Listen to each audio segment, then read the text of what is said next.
It's the world's finest and we sliding in vaginas. If you don't believe it, nigga, you can Spotify us. Robert Gable Jr., he the Lex Luthor of these hoes. Cassius Samuel's a pimp, you better leave your bitch at home. We on the air going crazy on the daily, roasting all the bullshit that's going on lately. A 80-year-old lady shot by Israelis and the Raiders trying to contract Tom Brady.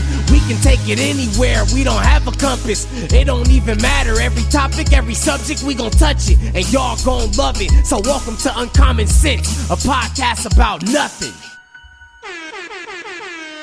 And it's lit, bitches. I have to add that tag because, you know, we used to have it in the theme song, but now since the great G-Mo Ski has blessed us with a theme song, there wasn't really room for it. So I got to add it on in the intro coming in, man. Mic check, miggity, mic check. I even thought about like maybe even adding it in, kind of clipping it at the end, but I don't want to fuck with what G-Mo gave us. It's too perfect. So I'm going to let you add it in at the end of every theme song.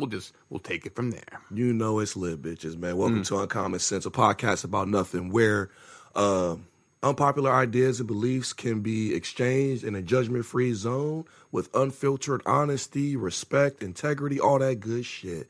We don't want y'all here if you're going to be easily offended, because that's what we do here. We talk about shit that's unpopular. That's right. You know what I mean? And that's what we here for, man. Pop culture, current events, world affairs, all handled with integrity and respect and a little splash of vulgarity and just off-the-wall insane humor to kind of make a little bit of sugar helps the medicine go down type of shit. So that's what we do. That's what we do, baby. For those who may not know who we are, you may just be like a new time listener. You might just be here for something that you think you saw in the comment section or something. But I am Cassius Samuels, a.k.a. the Articulate Apex Predator, and I'm here with the Lex Luthor of all these hoes, also known as Robert Gable Jr. The villain of the story. The villain of the story. He's recently been embracing this style of living too, so I think y'all should be kind of worried. You really should be. It feels like an awakening. That's the best way to describe it. He's a good dude. Oh man, too. Happy birthday, man. Thank you. Happy birthday. This is the sensei's day of birth today, man. I thought you were going to throw a number on. I was like, don't do that to me on the podcast, bro. I thought you were like 45 or something. That's just me guessing. Man, but not real talk, man. As just real before we get into anything, man, I want to give you your flowers as a friend, man, just from the bottom of my heart. You know I love you, man. You are not only a staple to me personally, someone I've been able to lean on throughout life, confide crazy, dark things about myself in, and be able to help me work through some really serious life situations, man. I deeply, deeply appreciate you and shit, man. Not only for that kind of shit, but just like being an inspiration, like nerd-wise too, man. Like, it's because of you I really got back into comics and shit, man. After being so long taken off, really gotten back into the nerd culture and all that shit, man. I really attribute a lot of my getting reinvigorated with the genre and all of that shit. I attribute a lot because I've become jaded. And, you know, over the years, I've become more involved with music, and that was kind of really just where my focus was. I just kind of fell off the nerd tip. You know, I started getting into the T-shirt business, made the Batman T-shirt, Emily Davis, who is now... Is that her married name? That's her married name. It used to be Real. Real was her maiden. So shout out to her. Once again, she never lets us forget how she orchestrated that meetup. I saw it in my memories today. She gave me a birthday shout out a couple years ago, and she tagged you saying, and blah, blah, blah, you're welcome, Cash. So she never lets us forget it. She never lets us forget. So shout out to her, friend of the show, man. For sure. I will always forever be in your debt for introducing me to one of my favorite people on earth. Straight the fuck up, man. I'm not trying to ride your nuts and none shit like that. And trust me, he don't like saying good shit. Yeah, I really don't like. I don't like getting the mushy shit, man. So it's I just want to give you your flowers on air, give you your flowers in real life, man. Eye to eye, man to man and shit, man. You know how much I love you. Whoop, whoop. And it's true because we like to bust each other's balls. So if you ever hear us really gaming each other up, that's not for the podcast. That's not for appearances. We don't give a fuck. We'll drag each other on the podcast. If you hear us gaming each other up, it comes from a place of heart. It comes from love. So I know it does. I really do appreciate you. And actually, on one thing that you said I want to fly off of is the best thing I think in the past 10 years, the happiest thing that I think I've done in the past 10 years is kind of living out loud being a nerd. Because like you said, I heard that a lot. Like you made me get back into comics or video games or nerd shit. And the fact that it helped other people get into nerd shit. And then we formed like a community over that shit. It's like one of the best things that's happened to me in the past 10 years. Like legit. I can only imagine, legit, man, for real. But, I mean, and not that like I forgot to mention this. Like not only have you become a staple in my life, you've kind of become a staple in nerdy pop culture, social media wise. And I mean, you've got mad fucking infamous memes. Like you Google the motherfucker's name, Sensei and shit. Mad crazy memes come up, trending search, and I mean like legit shit. If you Google Batman versus Superman memes, mine is the first one that pops up, and it happens for a lot of things that you can Google. So ain't that nuts? It's not like you're just like a poser or something. You know what I mean? Or like you just kind of. You know how there's these people that come along, they try to jump onto a wave, or jump onto a trend, they try to ride it, they try to monetize it, they try to make something out of it, and then when it's no longer useful to them, they kind of just evaporate. You know what I'm saying? Yeah. Nah, not with the Sensei, man. Total authentic, straight up fucking 100% in love with this nerd shit, almost to a fault sometimes that you can't even fucking see it honestly sometimes. Especially pre-2016, Robert. I think after 2016 I became a lot more objective. But yeah, I would agree to that. But I appreciate it. I really do. I appreciate all the love I got today, especially from my man Cash. Y'all know that's my best friend, my brother from another. And full disclosure, guys, since it is my birthday, I am going to be a little bit more lit than normal on the podcast. So things may get a little crazy. Things may get a little out of hand. But it's going to be good. Let's clap it up for the birthday boy, man. It's going to be good entertainment. So sit down and enjoy yourself, guys. Let's get the show on the road. Clap it up for the birthday boy. Now, before we jump into this episode, man, I know what you guys came here for, you know what I'm saying? Just always remember, we do have timestamps listed in the description of every episode. For anybody who may want to be listening to on the go, you might just listen to us on work, in the car, and you may only want to, hear a specific segment that we're talking about. For those of you who are listening to the podcast and digest it in that way, there are timestamps in the description of every single episode. So you can listen to whatever you want, whenever you want, all the time. And you got 2 weeks to listen to it, too. We're a bi-weekly show, and I want to keep it that way for a bit. So listen to one segment on your way to work. Y'all not getting weekly episodes till we start getting paid. I know, that's right. Keep it a buck with you. For goddamn sure. But listen to it on the way to work. Listen to it one segment while you're doing the dishes. Listen to one segment while you're working out. Listen to one segment when you're going on a walk. Digest it. You got 2 weeks to take down the podcast. Listen to at least what you find entertaining or you can take some value out of. And please, for the love of the living Lord, hit that subscribe button. Sub button means everything on YouTube. It's hard to break the first 1,000 on YouTube. Everything else is fine. We need some love on YouTube. Show us some love. Hit that sub button, please. We have a contest going on, too. You hit the sub button. You show us anywhere on social media that you did. Boom, you're entered into a contest to win $50. If you just so happen to be a Twisted fan, you will get 2 entries. If you can prove to me you are a hardcore Twisted fan or from the group Astronomical Conversations, Jesus Christ, I hope I said that right. Butchered that, yeah. Astronomical Conversations. I think that's actually right. I just had to say it very slowly. You will get 3 entries no matter what. And y'all know why it's posted in the group. But much love to anybody from the Astronomicon Conversations group. Much love to anybody that got love for Twisted. And much love to anybody that subscribes to the podcast. So hit the sub button, win $50. We do this shit. We passed out 100. I want to say last episode, we're passing out 50. We're going to have a contest after that too. So if you didn't win as well, by the way, if you enter this new contest, you are automatically entered into the next one as well. So don't get discouraged. And shit! So you just keep adding we're gonna keep it bonuses, going, man. Like that's why we fuck with you, man. That's why we fuck with you. But that's right. With that being said, let's go ahead and hop into our next segment. What's poppin' in pop culture? Ooh, you took it. Copyright infringing bastard. What's poppin' in pop culture? He was ready for it, too. Looking all smug and shit. Smug as fuck, man. Talk to me about Ahsoka. Ahsoka Tano being confirmed, I guess, casted as Ahsoka Tano, Rosario Dawson, man. Not been confirmed by Lucasfilm or Disney, which is why I remain super skeptical, even though I want this to be true with all of my heart and soul. It's what make me, even though I want to talk to you about maybe, is this a fan cast that we really want? Do we really think Rosario is the perfect Ahsoka Tano? Maybe we can get into that discussion. But as far as the casting itself, talk to me about your belief level. Where do I stand in regards to if it's a legitimate the casting claim? Actually being a legitimate claim, even though it's all over the internet, it's all over the place. When Flashfilm.com originally broke the story, 50-50. Because I don't know their track record. I'm pretty good of remaining aware of everyone's track record in the media entertainment journalism field. One, because I'm a fan. I want to know what's legitimate, what's not. Two, it helps me kind of report the news on our various different platforms, our DC pages, Up Your Geek, what have you. So Slash Film is kind of a gray one where I wasn't instilled with the most confidence. But when Variety co-signed it, Variety didn't republish the story and said originally reported by Slash Films, or Slash Films is reporting. They said, we confirmed here at Variety this is legitimate. Once you bring Variety into the playing field, and Deadline, I think, reported it as well and said they independently confirmed it, it's a wrap for me. So I would almost say 90 to 95% yes. I get the skepticism, especially if you're a DC fanboy growing up in the past 5 years.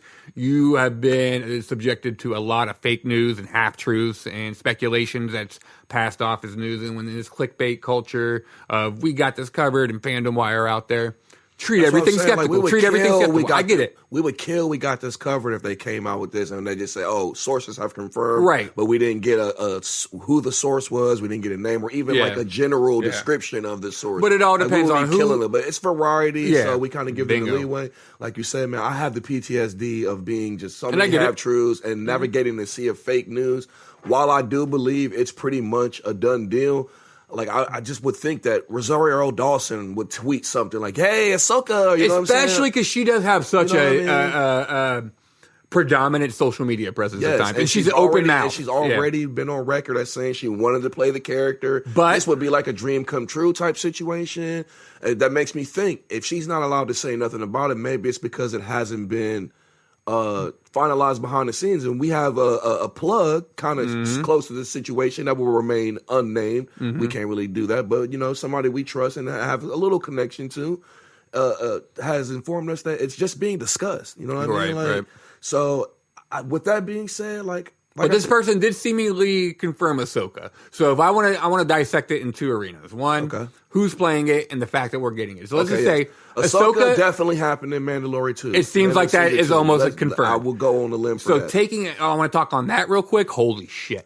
Fuck. Holy We're shit. getting the Force. We're going to get Ahsoka and the baby Yoda. That makes sense. Yeah. That makes a lot of sense. Looking for baby Yoda's home planet? So we're going to get the origin of the species? God damn it, yes. So we're going to have let's just imagine this and let's have a fan jerk-off session, circle jerk real quick. Okay? Do it. Paint us a picture. We're going to have Mando in his badass fucking Beskar armor. We're going to have baby Yoda, who's going to be a little bit older, probably. It's probably going to time jump a little bit more experience.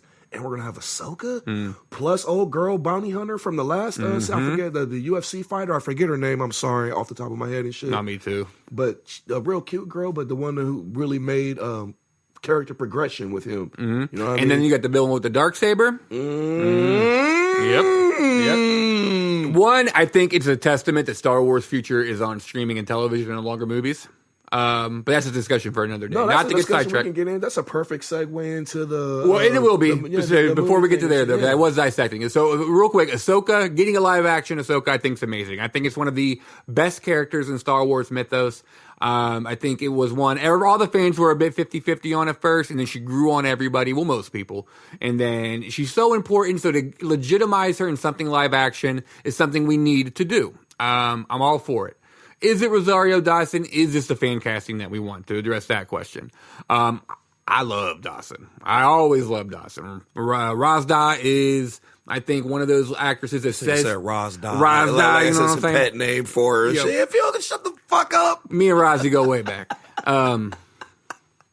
We love you, Rosario. I hope you are really playing this part, man. God, man, there's the fact that she might actually, there's a chance she could listen to this. I need to clean up my act. Yeah. Mrs. Dawson, who is a spectacular actress.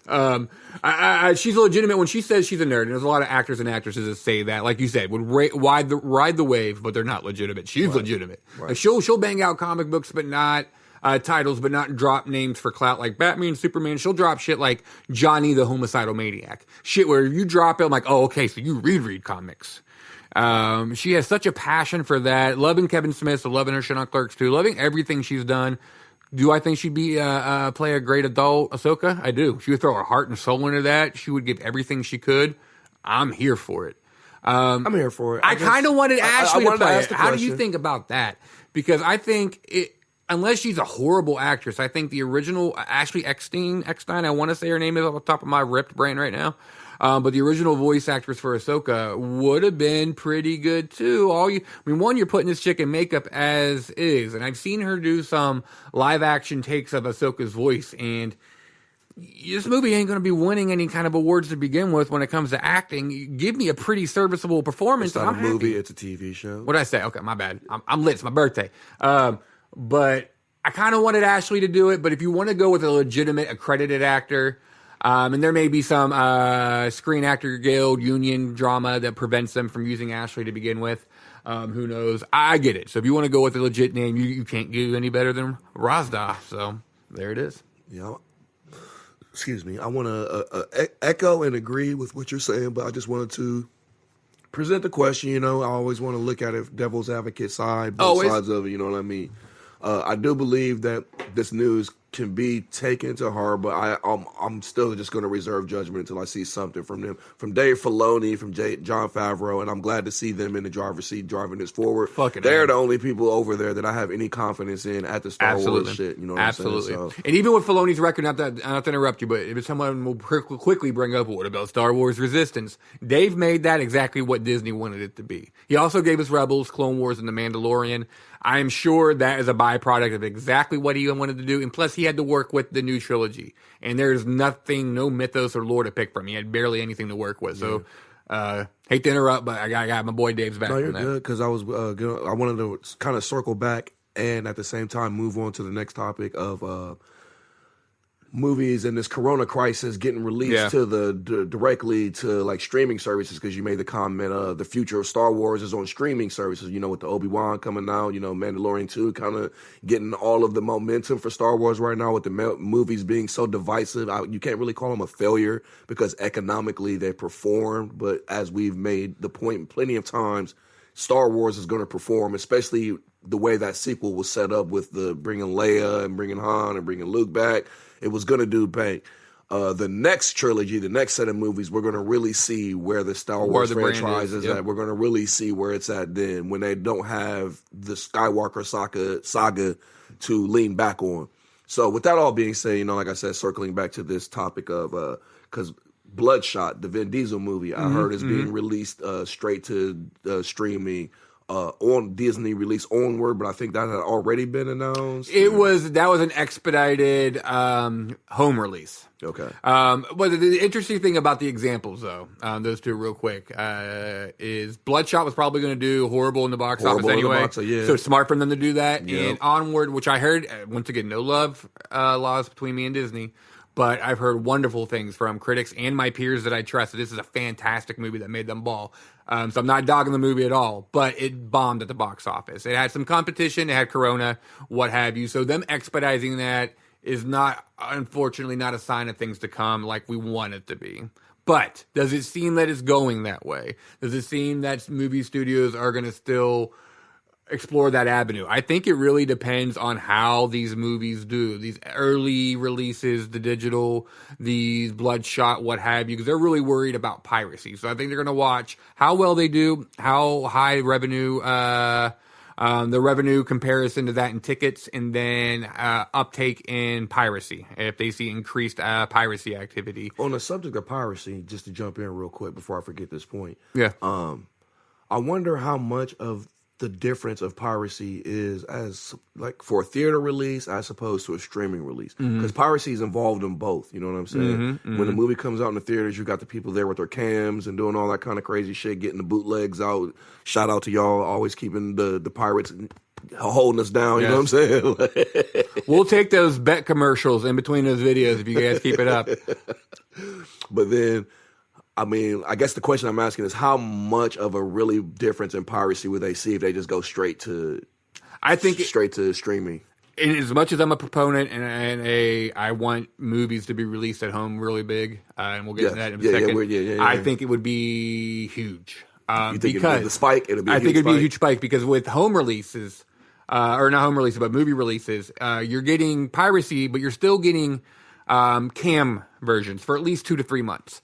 And so for heavy special effect movies especially, I won't watch them. I want to see the real quality in the movie so I can judge it. Maybe some comedies and whatnot, I won't care if it's that bad of a cam quality. But for AAA title movies, I want to see it in good quality. I'm going to the movies, and I know a lot of people think the same way, so that's driving a lot of ticket sales. If we take it straight to streaming, you get rid of that 2 to 3 months in guaranteed sales and reduce piracy, because now you're offering a crystal clear version day one. So you're no longer at 2 to 3 month buffer where you guarantee sales and whatnot. Day one. Now, think about DC animated movies. I know when they're about to get released, I can watch them on the internet a week before they come out, and I normally do. Most of us do. Yeah. When you release stuff straight to streaming, you have that option. So it's a risk. And the other risk is, too, family movies. You have a large family, as do I. Most of these movies are going to be released digitally, $20 a pop. That's losing sales on families of 4 or 5 or more, even if you go on Tuesdays, ticket sales wise. Ooh, that's a very good point. So, I did not think about that. You charge $20 for the DVD, you're missing out on the family of 4 going to see exactly. You're Captain making Marvel 2 or whatever. You're going to maybe double your price. That's a very good point. Not maybe even double your price, but let's be generous and say double your price on one person that buys it, because they would spend anywhere from $10 to $13 on a movie ticket. They're paying $20 for digital now. Yeah, per person. Concession stand, which is why second you bring a second person in that mix, you're either breaking even or you're losing money on what you would have gained. And that's why I think movie companies are so hesitant. They are losing money on every aspect of this release. So it's really going to come down to how well this is going to play in the next couple of weeks, if they can curb piracy and really work with it. What I think they should do. I think if it ends up happening, they'll find a way to curb piracy, just like you've seen a bunch of pirate sites get shut down over the last couple of years. Like, I forget the name of the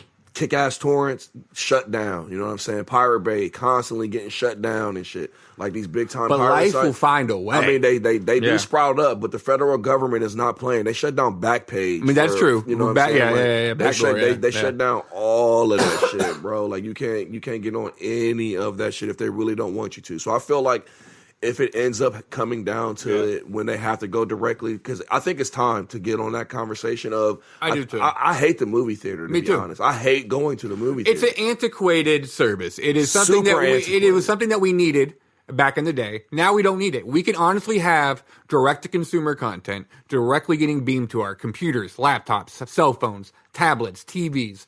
And we don't need to go to the movies. It's people are so inconsiderate. Like the whole movie going experience is terrible now. Terrible. Because you go there, the ticket is astronomical to get in. The concession stand is fucking like to buy a pack of Reese's is like fucking $5 and shit. To get a popcorn, they get a little small, little itty bitty popcorn with no refills and shit. It's like $8 or some shit. You know what I mean? Then you go into the movie theater and you got a bunch of people in there with their phones on. People don't always turn their ringers off. People get bored and they have ADHD, like myself, and they want to pull their phone out and check their notifications or check their text messages. People bringing kids to the movies, like just the whole experience is people want to smoke a cigarette. People have to go to the bathroom. People want to vape. And then you have these big opening movies. You always you have older people like me and you who want to go because we're actually really fans. And then you have like the super young crowd going because they're just fucking on the way. It's the flavor of the moment. Yeah, it's the flavor. They're just going out with their friends. It's Friday night. They want to go out and go see the latest movie that everybody's talking about. And they're just there to fucking cut up and have fun, which I was a kid too. I did this all day. I had these moments in the movie theater. That's why I know what's going on. You know what I'm saying? Yeah. And I feel like me as an older moviegoer now, though, that kind of situation, this is a big turnoff to me now. People kicking my chair and shit like that. So I definitely feel like it's time for us to move to compare that to consumer shit. What your home experience would be, where you could pause it at any time. Go you to could the go bathroom, to the bathroom, smoke, vape, eat, fuck, whatever you want to fucking do. Exactly. That is up to you. But the way I think, like a happy medium, where I think this could actually be a viable option and actually be beneficial to not only the consumers but the companies as well, is kind of take a look at the AMC ticket program they had in Movie Pass. Mix that in with your streaming services. So say Disney Plus. Give me the option of maybe purchasing an extra $15.99 to $20 a month, and I can stream any movie I want that comes out in theaters on your Disney Plus service same day. You already have an installed base on Disney Plus paying $4.99 a month. Disney comes out with at least a movie or two a month as is. So it'll kind of pay for itself as it is. That's really going to deter a lot of people from torrenting and whatnot. I already have Disney Plus. If I just pay $15 a month, I can watch whatever movie when it comes out at my own bet. Let me add this onto my Disney Plus as packaged to Hulu and everything else I want. Deter it that way, because streaming is the future. Package it in with streaming somehow. There's different ways you could do it. You can have like a tier-based program. You can straight up just buy the movie. If you want to increase the price, $25, I understand. If you want to pay for the luxury of having it at home on the opening weekend, it may be $20 to $30. Because I want to make sure, because you might have a house party and have 40 or 30, 20 people in your living room watching it, so we're losing money. So we're going to upcharge you a bit, and we'll lower the price down once it comes out to normal home release time, and run that in tandem with the movie theaters, and I think you have a winner on your hands. Or do a loyalty program. It's like $20 to $30. You can have it streaming, and you can also go watch a movie or something, 1 or 2 movies at our movie theater once a month too. So kind of make them work in tandem with one another. There's a lot of ways that you could do this. I think they need to think outside the box. And I think Corona's forcing them to do that. So maybe that will shove this shit in the right fucking direction. I think, just to draw a quick parallel before we jump off this, move on to something else.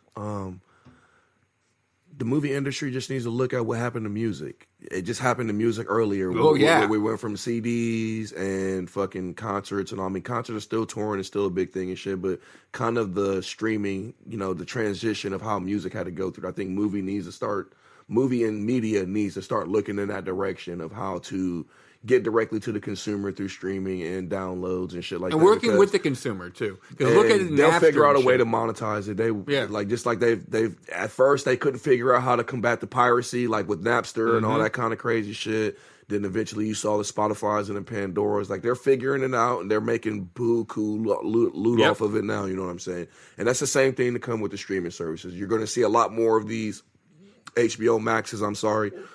You're going to see a lot more Disney Pluses, Netflix, Apple. I heard Apple was trying to get in the running to buy a streaming service. I want to say it was Apple, but I can't swear to that in court. But yeah, they just need to look at the music industry and just see where that has gone. That's where movies are going to, and I think the blueprint is there, as well as how to dealing with piracy and dealing with the economic fallout of, like you said, losing the ticket sales. They should be able to figure out another way to monetize it. To balance it all out. To make up for that kind and of shit. And I think that's a beautiful parallel. I think that's a little bit more layers than you think it is. So I have to jump off that real quick because CDs it's the same thing with movie theaters. At a time, it was a necessity. It was an absolute necessity. There was no way the technology wasn't there to get us the music. We had to go to the store and get the CDs. Get your CDs. But then once it became digital, it became an antiquated thing. And instead of adapting with the times, they fought against it. They pushed CDs. They attacked Napster. They attacked the fans. And that only bred more piracy. If you combat us, and life, like I said earlier, life will find a way. Out of spite, we will get better. And then they learned, okay, you don't need to go to the store. We'll bring the CDs straight to you. We can do it fast, cheap, and easy. We'll make tons of money. You guys can have CDs. Literally, I get new CDs midnight now. One releases on Apple Music on my fucking phone. And everybody makes money. So, beautiful parallel. Beautiful. Beautiful. Hell yeah. Other shit going on in news, though. Talk to me about Amanda Bynes, man. Mental health crisis, fallout and shit. We talk a lot about men's mental health, so I think it's really important to talk about Amanda Bynes and females' mental health. I wish we had a female voice to represent this right now, so it's not just two dudes talking about female mental health. We're aware of this, so I'm going to try to be extra sensitive. Yeah, with cash. I mean, take that how you will. Right? She's been in the news a lot for a lot of crazy shit. I'm sure you're going to get into because I know you looked up on it. What I'm really impressed is she owned up to a lot of it, especially recently, and she's really on the path to recovery. And it's one of those things where I kind of feel she gets made fun of and damned more because of her mental breakdowns. Whereas a man would have this issue, we may have been more supportive. And it's a weird thing where I wouldn't think that would be the dynamic. I would think it would be the other way around. But I think when a man it usually is. But I think as of lately, if a man has a mental breakdown to some capacity, depending on what he did. If he did something similar to what Amanda did, I think the media and the industry itself would be a lot more understanding and receptive, where Amanda basically tanked her career. And she is aware of this. She got help and she's trying to rebuild herself. But I think they're just going to look at her like a problem child. But yeah. But you did some research on the fact because you didn't know who this little white bitch was. Like, outside your wheelhouse. He sent me this on a docket, and I was like, Amanda Bynes. Like, who the fuck is that? And That's I had to me. go do a quick Google search, and I just did a cursory search about, her being a child star, like, among the ranks of like Lindsay Lohan and Hilary Duff, that kind of air of I guess you would call Hollywood royalty and shit, a child star. And I guess she's had a really tough time coming through the last decade or so with mental health. She was diagnosed with bipolar disorder, which I totally relate with. I don't know if I actually have a bipolar disorder. I feel like I do. And I think that's one of those things that people like say a lot. Oh, I'm bipolar. You know what I mean? Like they say it in jest and funny and shit, and don't realize that people really out here struggle with that fucking mood switch shit. Yeah. Brain chemistry wise. And like you said, with the whole men's mental health thing, women's mental health, I just think like we need to stop genderizing it all together, and just like mental health is serious. Like you can see, especially for a child star. Like imagine how crazy fucking Hollywood is, and it's gonna make you crazy as fuck, man. Like think about, like, people always like to hate on Michael Jackson and wherever you stand on the whole molestation shit or whatever, whether you believe it or don't believe it, understand that. But from the time that Michael Jackson could walk and talk, his dad was making him fucking be a goddamn musician, was trying to make him be an artist, had him up late nights fucking dancing for his friends, putting on shows, doing all that. Like, that's a crazy life. And then you blow up and then you're still a kid, and imagine having the kind of superstardom that someone like Michael Jackson would have, or Hilary Duff, or a Lindsay Lohan, or shit, even a Stephen fucking Amell. Imagine the stress. These are not child stars, but I just imagine, even as a grown adult, how stressful it is to deal with that lifestyle and not crack. Right. You know what I'm saying? Yeah. That's why we always stress so many times. It's important for you to know your limits, Yep. to know when to say fuck you. Yep. You know what I'm saying?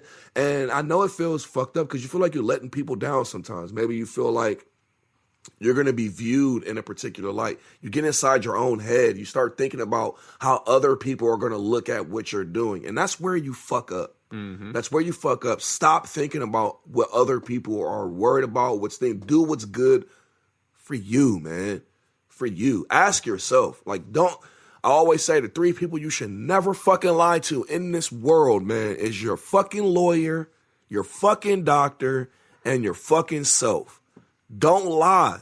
Tell the fucking truth. You get busted on some shit and you get a lawyer, tell that motherfucker, I really did that shit. They can help you better. Yeah.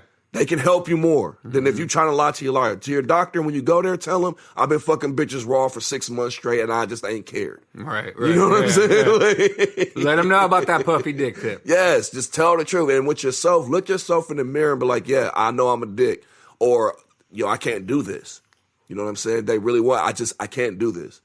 I want other shit. This is not, my heart isn't in this. Y'all making me stretch myself so far that I'm losing sleep. I can't eat. I'm hating myself. I don't even want to look at my reflection. When you're feeling any of those kinds of sensations, bro, that's your body chemistry telling you there's a problem. And you need to address that shit immediately. Agreed. Cosign. Immediately. Protect your mental health at all times. Protect your energy, man. It sounds like a cliche because it's always a fucking Facebook status. It's always a meme. It's always something that's being fucking being paraded around. And it's the same thing with social justice warriors and shit, which we get into, because social justice is a good thing. But you got motherfuckers who get on this fake woke shit and they take away from the movement. They take away from the actual meaning that's going on and shit. It's the same thing with mental health. There are motherfuckers really struggling out here with this shit, and we need to, these tools should be available. That's what really pisses me off. Like, another thing about school, they don't teach you to balance your checkbook. They don't teach you to change your flat tire. They don't even do home economics or wood shop no more. And also, they don't teach you how to cope with your emotions. They don't tell you, there's no emotional intelligence. Like, where are the skills to help our youth function in this world? Right. Outside of having some rudimentary, I don't even know what I'm saying, rudimentary knowledge that really they don't even need. Like, all the shit we learned back in school, I've unlearned most of that shit. I'm self-educated at this point as an almost damn near 40-year-old man. You know what I'm saying? But yeah, man, you got to be spinning off on some other shit, man. Talk to me. Real quick on that, man. My man the bonds, man. Let me just clip this up real quick. One thing I definitely co-sign, but at the same time disagree. It's a weird thing because I agreed when you initially said it, but now I'm like 50-50 on it, was we have to end the genderizing of the mental health. I agree in theory. I absolutely do. But until the world gets on that same tip, I think it's kind of hard because I was just sitting back here thinking on the double child standard. There's a double standard, and that's what we have to address for now. I hate double standard. When you brought up child stars, that's something I want to bring up too. Is the big thing. She started really young. I was thinking, how many guy child stars can we think of that had issues, that grew up and having issues that we feel bad for? And I can think of Macaulay Culkin, fucking name some females. Females, okay. I already Lindsay Lohan, Hillary Duff, Britney Spears. Well, Hillary Duff didn't have any issues, I don't think. But Britney Spears is the one I want to bring up. Yeah. When she had her breakdown in 2008 and started smashing windows and shit, or whatever year it was, we demonized her and made fun of her for years. Now look at Mel Gibson. He gets pulled over by the cops. He drops N-bombs. He makes some anti-Semitic comments several times. This is multiple times. He's still directing and starring in movies. That's crazy. Isn't that nuts? There is, so that we have to address that double standard. So where I agree with you, until the world does as well, we have to address it and be like, women can break down and go nuts too, and it's okay. And guys can break down and it's okay. But there's a certain degree where it's not okay. Like, I don't think Amanda did anything where I can cancel her for. Whereas Mel Gibson, I don't fuck with Mel Gibson at all. Until you just said that word, I didn't even know there was a cancel wave going. Because if y'all trying to cancel somebody for having mental illness, y'all really need to cancel yourself, man. Fuck Amen you. on that shit. Amen on that shit. I forget the rest of the thing I had to say because I'm lit like a motherfucker. The only motherfuckers getting canceled out here is Rob every week when we do these podcasts. He's so excited to try to cancel me too. He's so excited. So I can't wait for today's fuckboy talk. So make sure to check on that. I might get canceled today on this. Talk to me about the Marvel fake wokeness, man. You added this to the document. While we're on the topic of wokeness and all that shit, talk to me about this. These motherfuckers right here. What brought this up, man? What's got you in your feels, man? So Marvel came out revamping their new title, The New Warriors. So they're trying to be social justice warrior minded. But like you said, there is this fake wokeness that is detrimental to the movement and the very concept behind social justice, period. So they came up with these very, very horrible characters like Safe Space, Snowflake, a non-binary character named Snowflake. This is real? This is real. I didn't even know. I kid you not. Google it right the fuck. I can't even remember some of the other names. You sent this to me, and I was like, oh yeah, I love to get on fake wokeness. You know, I typed out some old crazy shit that I was going. I didn't even know that this was a thing. Yes. So everybody is tearing this shit the fuck up. The SJWs are tearing it up. A character called Safe Space. The real SJWs, the fake SJWs, the anti-SJWs. My daughter, who this is pandering to, because she is. Political, be political. Very political. Be sensitive to your daughter. No. I'm just trying to protect her privacy. Yeah, I know. Yeah. Be sensitive to her privacy. But she is very woke. So let's say that in a good kind of way and very socially minded. Okay. So she hit me up out of the blue. Like, Dad, did you see this nonsense? Did you see that they make a non-binary character named Snowflake? And like she was going on about how horrible this and this. That's is how you're trying to market. This is how you found out about this. I found out about it an hour before. I'm about to say that's crazy. But she came to me. She don't come to me about nerd shit. She don't give a fuck about nerd shit. Well, she cares about her nerd shit, like Steven Universe and shit. Like she don't care about my shit, like Marvel and shit or DC and shit. So she came to me damning this. I was curious at first, like to see her opinion because she really, really liked it. I'm like, well, maybe Marvel does have a hit on their hands, and this is preaching to the right choir because this is who they're going to. No, she hates it. Everybody hates it. As of yesterday, I want to say it had like 30,000 up likes on YouTube and over like almost 200,000 down likes. It is getting crucified online. Crucified, and for good reason. You're trying to be fake woke, and that is something Marvel has done so much in the past 5 years. And to their credit, is the only comic book company in the past 2 to 3 years putting out good quality comics. And they have sucked since 2012. From 2012 to, I want to say, about 2018, they were pure trash.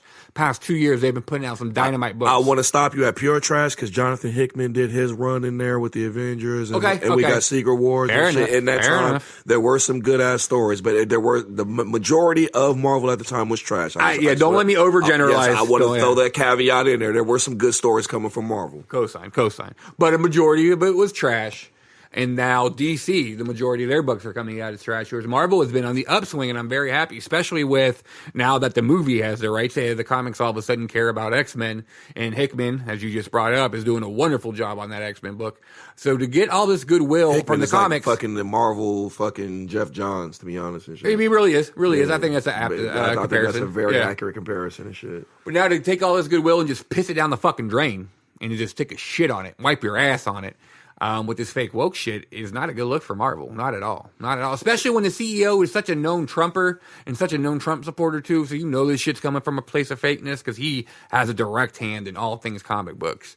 It's an insult, and I think it's gonna. I think they kind of wanted this to blow up negatively too, because any press is good press. Marvel thrives on bad press. The comic book division specifically. I'm not talking about the movies because they only want good press.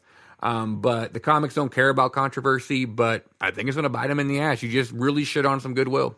So, and not a good time to do it when comics are in such a state of flux right now, especially with the corona shit. Crisis, shutting down comic shops. Don't do this shit. Yeah, and you know how I feel. Like, I didn't even know nothing about this, but you know how I feel about the wokeness shit in general. You know what I'm saying? The social agenda, the social pandering and shit, man. Like I've already stated, I feel like it takes away from the actual movement. It's like when a woman comes out, and this is just a general thing, and I'm not making this a gender thing, but just this example that comes to me just fresh off the top of my head.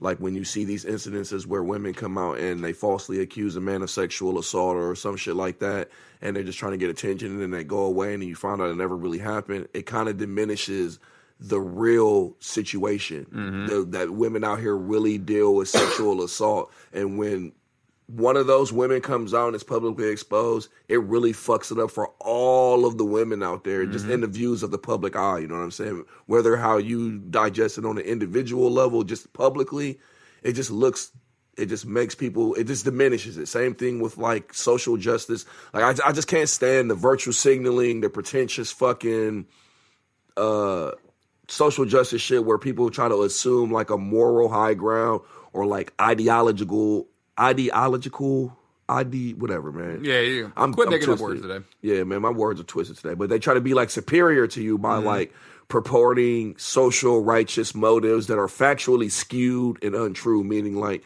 they don't receive information. Like when you present opposing information, they act like it doesn't exist or whatever and shit. Like the real social justice that is actually out here helping and being activists in the community and shit, that's not what the problem is. It's these people that try to monetize it. It's these people that want to get clicks. It's these people that they want you to see how woke they are for like a click or like a share or whatever and shit. That is the problem. Like the attention seeking, I guess, is behind it. Yeah. You know what I mean? That's what makes it. And when you bring it to the movies and that aspect, that's where it gets really crazy because you're monetizing it. Yeah. You know what I'm saying? That's where it gets nasty. Yep. You know what I mean? Like it gets nasty, morally nasty to me. Like I get stories like we've talked about before, stories about discrimination, stories about equality, stories about equal representation, you know, stories like I'm with all of that, man, but don't make it the crux of your story because if it becomes obvious that's what you brought us here for,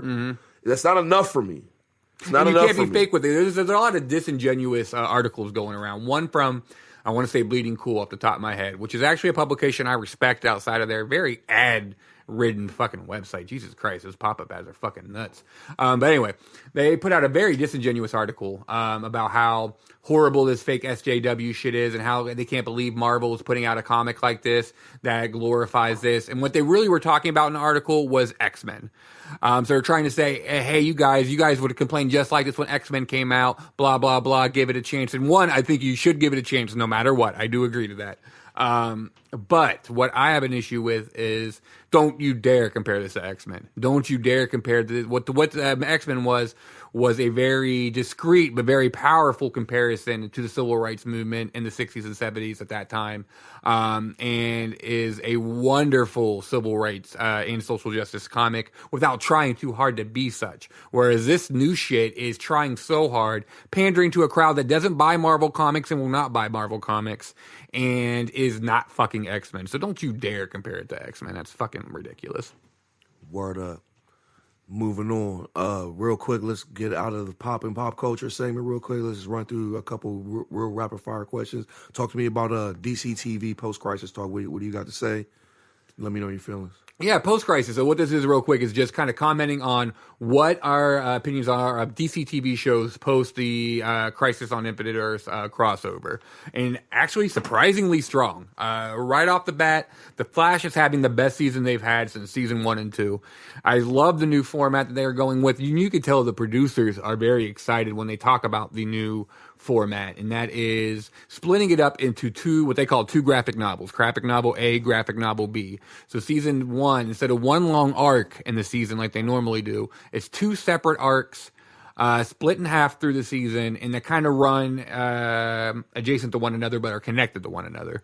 And it really frees up some storytelling and leaves a lot of room for all killer, no filler when it comes to these episodes. And I'm loving The Flash so far. Absolutely wonderful since it's been back. Loving the Mirror Master arc. Loving the Black Hole arc. Loving the special effects. Love the fucking Kid Flash. Wonderful having him back. Loved his power set and everything.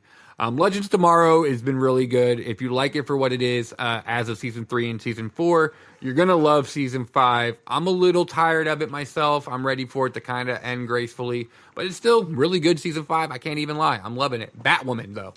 Batwoman is a show that I was really excited for, really defended when it was first announced. Not liking the first half of the season at all. If I'm being generous, it's a 6 out of 10. However, post-Crisis, it's really kind of found its footing, its vibe, its feel. It's less campy. It's a little bit more dark and serious. The story arcs are a lot better, and the acting's been a lot better. It's still not a great show, but it's a couple notches above the first season of Gotham. Take that for whatever the fuck it is. But it has the makings of becoming a good show, so I'm actually still in it, and I think it's really dope. And Supergirl, post-Crisis, I think has been really dope, too. It's great having Lex. I love the dynamic of having Lex as a regular and having the whole world love him, and you don't know what's going on in this story. I don't know where it's going with Lex. I don't know where it's going with Leviathan. I don't know where it's going with any of it. And for me, that's so deep into TV shows, movies, comic books. I can smell plot twists and story progression from a mile away. So if you can keep me kind of scratching my head on where this is all going and keep me intrigued, like, that's dope. Like, Supergirl is just phenomenal the past couple seasons. So post-Crisis, everything is looking pretty good. I almost echo everything you say, but in the interest of preserving time, I'm not going to go into a deep dive on it and shit. Dig it. I fuck with really The Flash.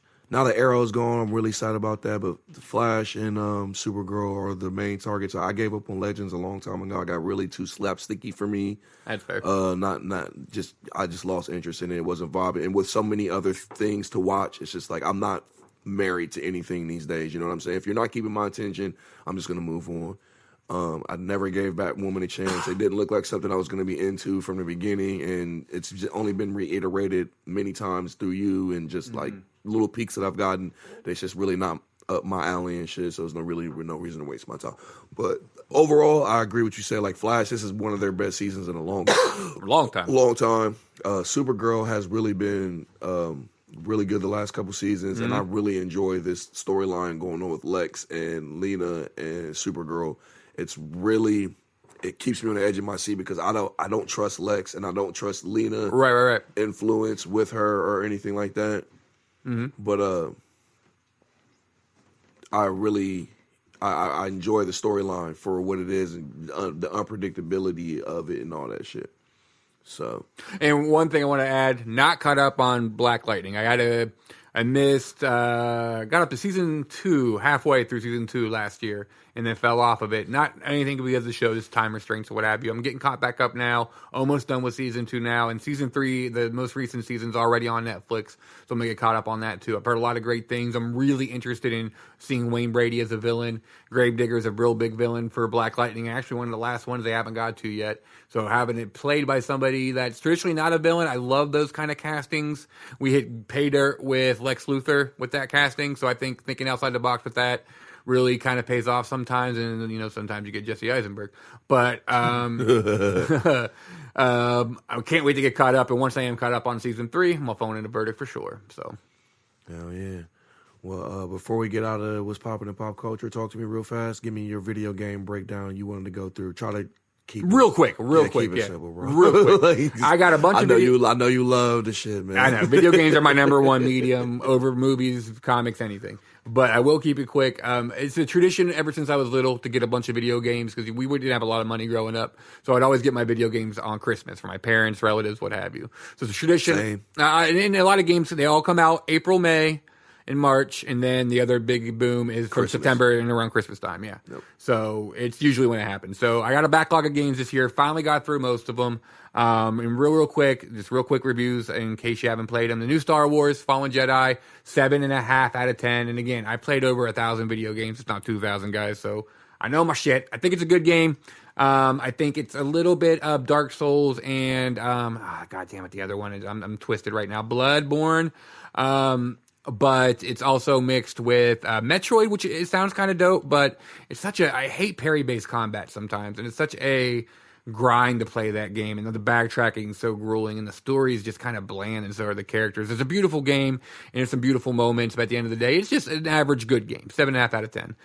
Next one up, Outer Worlds, made by the same company that made Fallout 2 and Fallout New Vegas, aka some of the best ones. Their own brand new IP since leaving Bethesda, or leaving the fold and making their own shit. Really love the game. Only complaint is I would love to have a little bit more lore, a little bit more mythos, and would have fleshed out the game more for a sandbox game. And it's actually kind of quick, kind of short.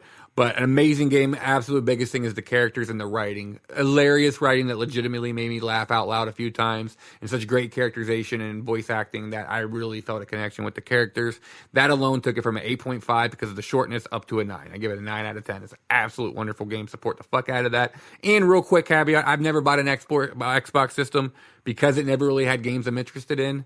You've never owned an Xbox? No. Okay. I borrowed them from a friend. Like we would switch systems and shit. But the only exclusives are like Halo and shit like that. Like shit that's not a system buyer for me. Perfect Dark almost got me, but Perfect Dark Zero bombed, and it was a horrible game. Fable 3 almost got me. I did play Fable 2. Once again, I got borrowed an Xbox for a year. Fable 3 almost got me. That game sucked. But Outer Worlds, I think I've owned almost both of the consoles through every generation at one point or another. I don't think I have to speak on Xbox One, and it's barely any games. Whether it's a Nintendo product or an Xbox product or a PlayStation, I think I've ended up with a console from every generation at one point or another. Me too, for everything except for Xbox. But Outer Worlds sequel may be a Xbox exclusive, and I say maybe it's almost a definitive yes. So if that's a thing, I'd be jumping ship. Just give me games. I don't give a fuck what I have to play on. But anyway, 9 point there. The next one up was Dragon Quest 11. And this one's a little bit older, guys. 2018. Finally got to this bitch. I love JRPGs. It's 2020. Right? Well, I started playing it then. 2 calendars later. I rented it for Redbox. And once I realized it was a 2-hour game, I was like, I'll end up buying this game 15 times over from Redbox if I fucking keep it that long. It's like, I'll get back to it when I get back to it. So in 2019, I got it. But it's a long-ass game. It is a wonderful representation of Dragon Quest. I think the best Dragon Quest game. I'm a Final Fantasy guy myself, but you have to respect Dragon Quest for being the first JRPG, and done by the dude who did Dragon Ball, animation wise. So it's a legacy game. It's a legendary game. Toriyama or whatever. Yeah. Absolutely loved it. I have some issues with the story, a little bit bare bones in the story and a little bit childish in some of the presentation. I have some issues a lot with some of the characterization and plot points and the pacing, most definitely. At the end of the day, though, it is a very friendly RPG to players, a very player-friendly RPG, a lot of fun, a lot of shit to do. Once again, it's a massive game that will keep you entertained for a long time. And I'm about to give that a solid 9 out of 10 too. It's a masterpiece when it comes to JRPGs. So if you love anime, fantasy, and JRPGs, you have to check this out. I mean, it's legendary. And I think that's it. I'm catching up with Astral Chain for the Nintendo Switch. That came out August of last year. That's the next one up. Then I'm officially caught up with all my shit and ready for Final Fantasy VII. If I beat Astral Chain in record time, I'm replaying Last of Us because I only played it once. I love it. Last of Us 2 is coming out in May. And I won't have time to replay it once Final Fantasy VII hits. So I'm going to try to squeeze this shit in there. Look at him thinking ahead. Yeah, you know what I mean? I'm not going to have time, man. It ain't going to happen. My kids ain't getting fed once Final Fantasy VII comes out. So that is what that is. But that's my quick game and recap. Hell yeah. Well, there you have it, y'all. Fuckboy talk, man. Fuckboy talk real quick. What scares me with this, I never know what he's going to talk about ahead of time. And that's not just, I don't know, and we really talk about it. We've skipped out on fuckboy talk for the last couple episodes, man. We haven't really had it like, ever since the hooker scandal and shit, man. We've tabled most fake fuckboy talks and shit, but I'm telling you, we're here to be flagrant. I feel like we had fuckboy talk last episode, though. No, not really. Maybe it just comes up because we're fuckboys in spirit, you know what I mean? But maybe. Not a segment, but pushing on. I just want to say real quick, twerking is over. It's time to let it go. Like kids are twerking all the time, like, and it don't even look sexy no more. Like, can we let twerking go? I agree. Yeah, I think it's time to lay that to rest. Replace it with twerking your boobs. I wouldn't mind seeing some titties bounce up and down like crazy. He said, replace it with twerking your tits. 2020. Let's come up with some new shit, guys. You know what? I'm actually behind that. I support that, man. But I was sitting here thinking the other day, like, thinking back over my past escapades as a fuckboy hoe and things like that. And I was trying to think of situations where I turned down pussy. Like, what made me turn down the pussy? Like, and it brought up the question of standards and stuff like that. You know what I mean? So I wanted to ask you, is there anything that you won't dick a chick down for? Like, if you just met her and she starts talking about she's a flat earther, for instance, is that like you're not getting a dick, or would you just like fuck her and then like not call her back, or? So just to understand the parameters of the question. So in this hypothetical scenario, the woman herself is attractive. We'll say she's average. Okay. Average. She said you're attracted to her. No other red flags other than the examples you're about to give me, correct? Okay, yeah, we'll say that. Okay. No other red flags other than something that you may find a red flag. I'm asking you. What would that red flag be? Okay. Flat Earth, I don't give a fuck. Yeah. Well, we're going straight to Pound Town. It don't matter. We had a crisis of conscience earlier this year when I started talking. So you'll fuck a flat earther? Oh, yeah. Flat earther get the dick? All day. An anti-vaxxer?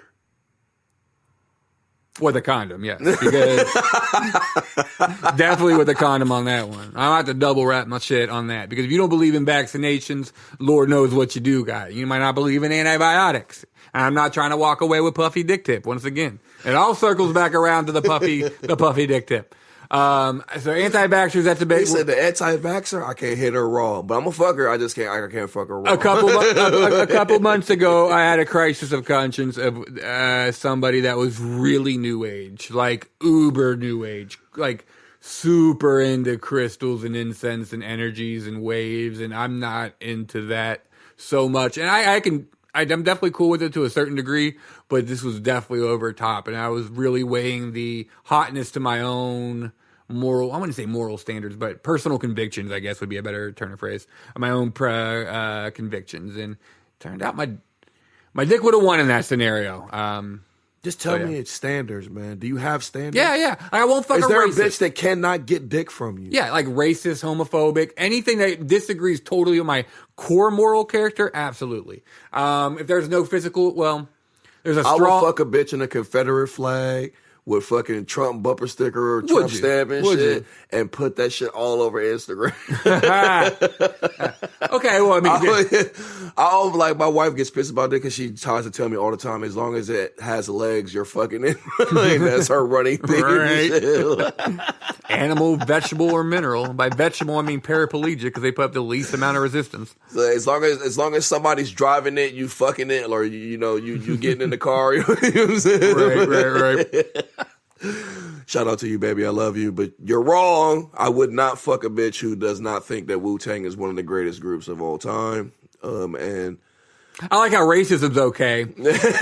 You remind me, and I'm the white dude, but you remind me of that Community meme. Like, I can excuse racism, but I draw the line of disrespecting Wu-Tang. And then the black lady looks like, you can excuse racism, but in this scenario, I'm the black lady. How do we always put ourselves in that scenario? I would only excuse the Confederate flag fuckery just because of how crazy it is. Like, you hate black people, but you love this black dick. Take it, bitch. And I'm going to fucking expose you. It's kind of like that reverse psychology thing. You know how back in the day in slavery and shit, when like all everybody wanted some black ass. Like the bitches wanted black BBC, and the slave masters wanted the little jungle mama and shit. You know what I'm saying? Right. But nobody wanted to be real about it. Right. Full disclosure, it was the African American gentleman that said jungle mama. It was not me. The slave master's wife wanted to fuck the big strapping NFL back nigga back in the day. Right. You know what I'm saying? And the slave master wanted to hit the pre Cardi B. You know what I'm saying? Shut the fuck up. Oh my god damn it. Speaking of, that's random. My sister sent me some birthday thing by Cardi B I gotta watch later. I haven't got a chance to see that. No, you can probably that's skip random it. As fuck. You be moaning? Depends how good the food is. No, I'm kidding. Yeah. It really depends. Head sometimes, yeah. Do you moan Batman shit though, or is it like how you give it up? How you be giving it up? I do. There's a couple moans here and there. It all depends. Tell me you don't be moaning in your Christian Bale voice. He's setting this up like he don't know. Fuck him. He knows goddamn well and good. At one point in time, me and one of my best friends, this is like 10 years ago, fucking had this contest. We were talking about how sex with our significant others after years and years and years can get a tad bit predictable. So we wanted to find a way to spice it up. So we wanted to say weird shit at the end of when we nutted. And see how funny it is. And the first one to get popped or make their significant other mad, to get smacked or make their significant other mad, loses. And we weren't in the room while my friend fucked his girl, so we kind of took it on the honor system. But we kind of wanted to say any of the funny shit we could say mid coitus as we ejaculated, what we could do. And a couple of funny ones were, I busted a nut, and right at the time I would scream, "Captain Caveman!" from, the old 70s shit. We didn't need a demonstration, bro. Oh, no, you're getting them. We going down this rabbit hole. We going down the rabbit hole, bitch. One of my other favorite ones was I busted and said, Nick, Nickelodeon. But there was this one time, how did it all go down? It was somebody. See, that's just like you being funny. I'm talking about moaning like a motherfucker be hitting you with. But I did like do a the bitch be hitting you with some throat, and you be like, oh, the throat gets me. Yeah, the throat gets me. I'll scream on the throat. Toes be curling. You be like, because not everybody. Look, I'll tell you exactly how I be giving it up, just like this. Damn. I did not need to hear that on my birthday. Give me some Purell. I want to pour that in my fucking eardrums real fucking quick and erase that from ever fucking happening ever again. Oh, shit. Nah, I'm done. That's the end of the podcast, everybody. We had a good fucking run. I'm done with this shit. I'm out. Because not every bitch can deep throat. So if you get a chick that can actually deep throat, that'll have me hitting the high notes. I hit the high C on that. Like I hit the high C, and I ain't talking punch on that shit, baby. What's the best way to know if you really like a girl? Like, you don't just want to fuck her. Like, how do you know if you really like her? Because women don't seem to understand that we as men have a real big separation along those boundaries. Like, I cannot like you and fuck you. Oh, yeah. And I can fuck you and like you. Yeah. You know what I'm saying? There was a quote in Mallrats where it's like, I'm sure you didn't love every girl you fucked. And he looked at her like, some of them I downright loathe. And I feel that energy. I gotta like you to fuck you. That's for goddamn sure. But how do you know if you like somebody? If you really like her. Like, do you pound one out and see if you still want to see her? That's a determining factor. Do you wait to see how she acts towards you after you hit? Because, women think men don't know how to act until you let them hit, and you don't know how she's going to act until you hit. You know what I'm saying? Yeah. It's kind of like a double-edged sword, you know what I'm saying? Like, the chicks want to hold out with the pussy for as long as possible because they want to see how you're going to act in response. And then when you get it, then they want to see how you act. But then us, we want to give you the grade A and see if you're going to be crazy. You know what I'm saying? Right. We need to see that. Right. So, yeah, that's kind of what, like, the road I'm going down. How do you know if you really like a girl? You want to take it beyond just being a fuckboy with her? I don't know.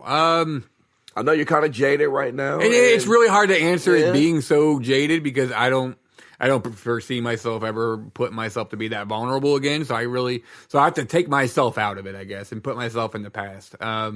So how I would used to be able to tell would be if that person really wants you to change your life. Like you don't want to fuck with anybody else. Like my ex, my most recent ex. When me and her were talking, we were talking for like a month or two before we even met. When it got really heavy, when I started cutting off everybody else I talked to, in hopes of making sure it doesn't interfere with this, like, oh, this might actually lead to something, and I don't want to ruin that. If I'm willing to cut off other women or not fuck other things and just fuck one thing for a long time, that's a pretty big indication I got feels. But in all seriousness, too, you feel it. Like, you feel it in your chest. If that person's on your mind, like, you feel it in your heart. You feel it in your stomach. You feel it when you think of them. You kind of get them fluttery butterflies and shit. Like, I don't have that anymore. That part of me's dead. I know I like a chick. Well, I'm married, so I'm already with the chick that I like and shit. But, just trying to speak from this perspective that I brought up with you and shit, man. For me, I would advise my single men out here, man, a chick that stimulates your mind. That's how you know you like her. Yeah, absolutely. A chick that's stimulating you mentally, not her body, because these bitches can all stimulate your body. It's really not that hard.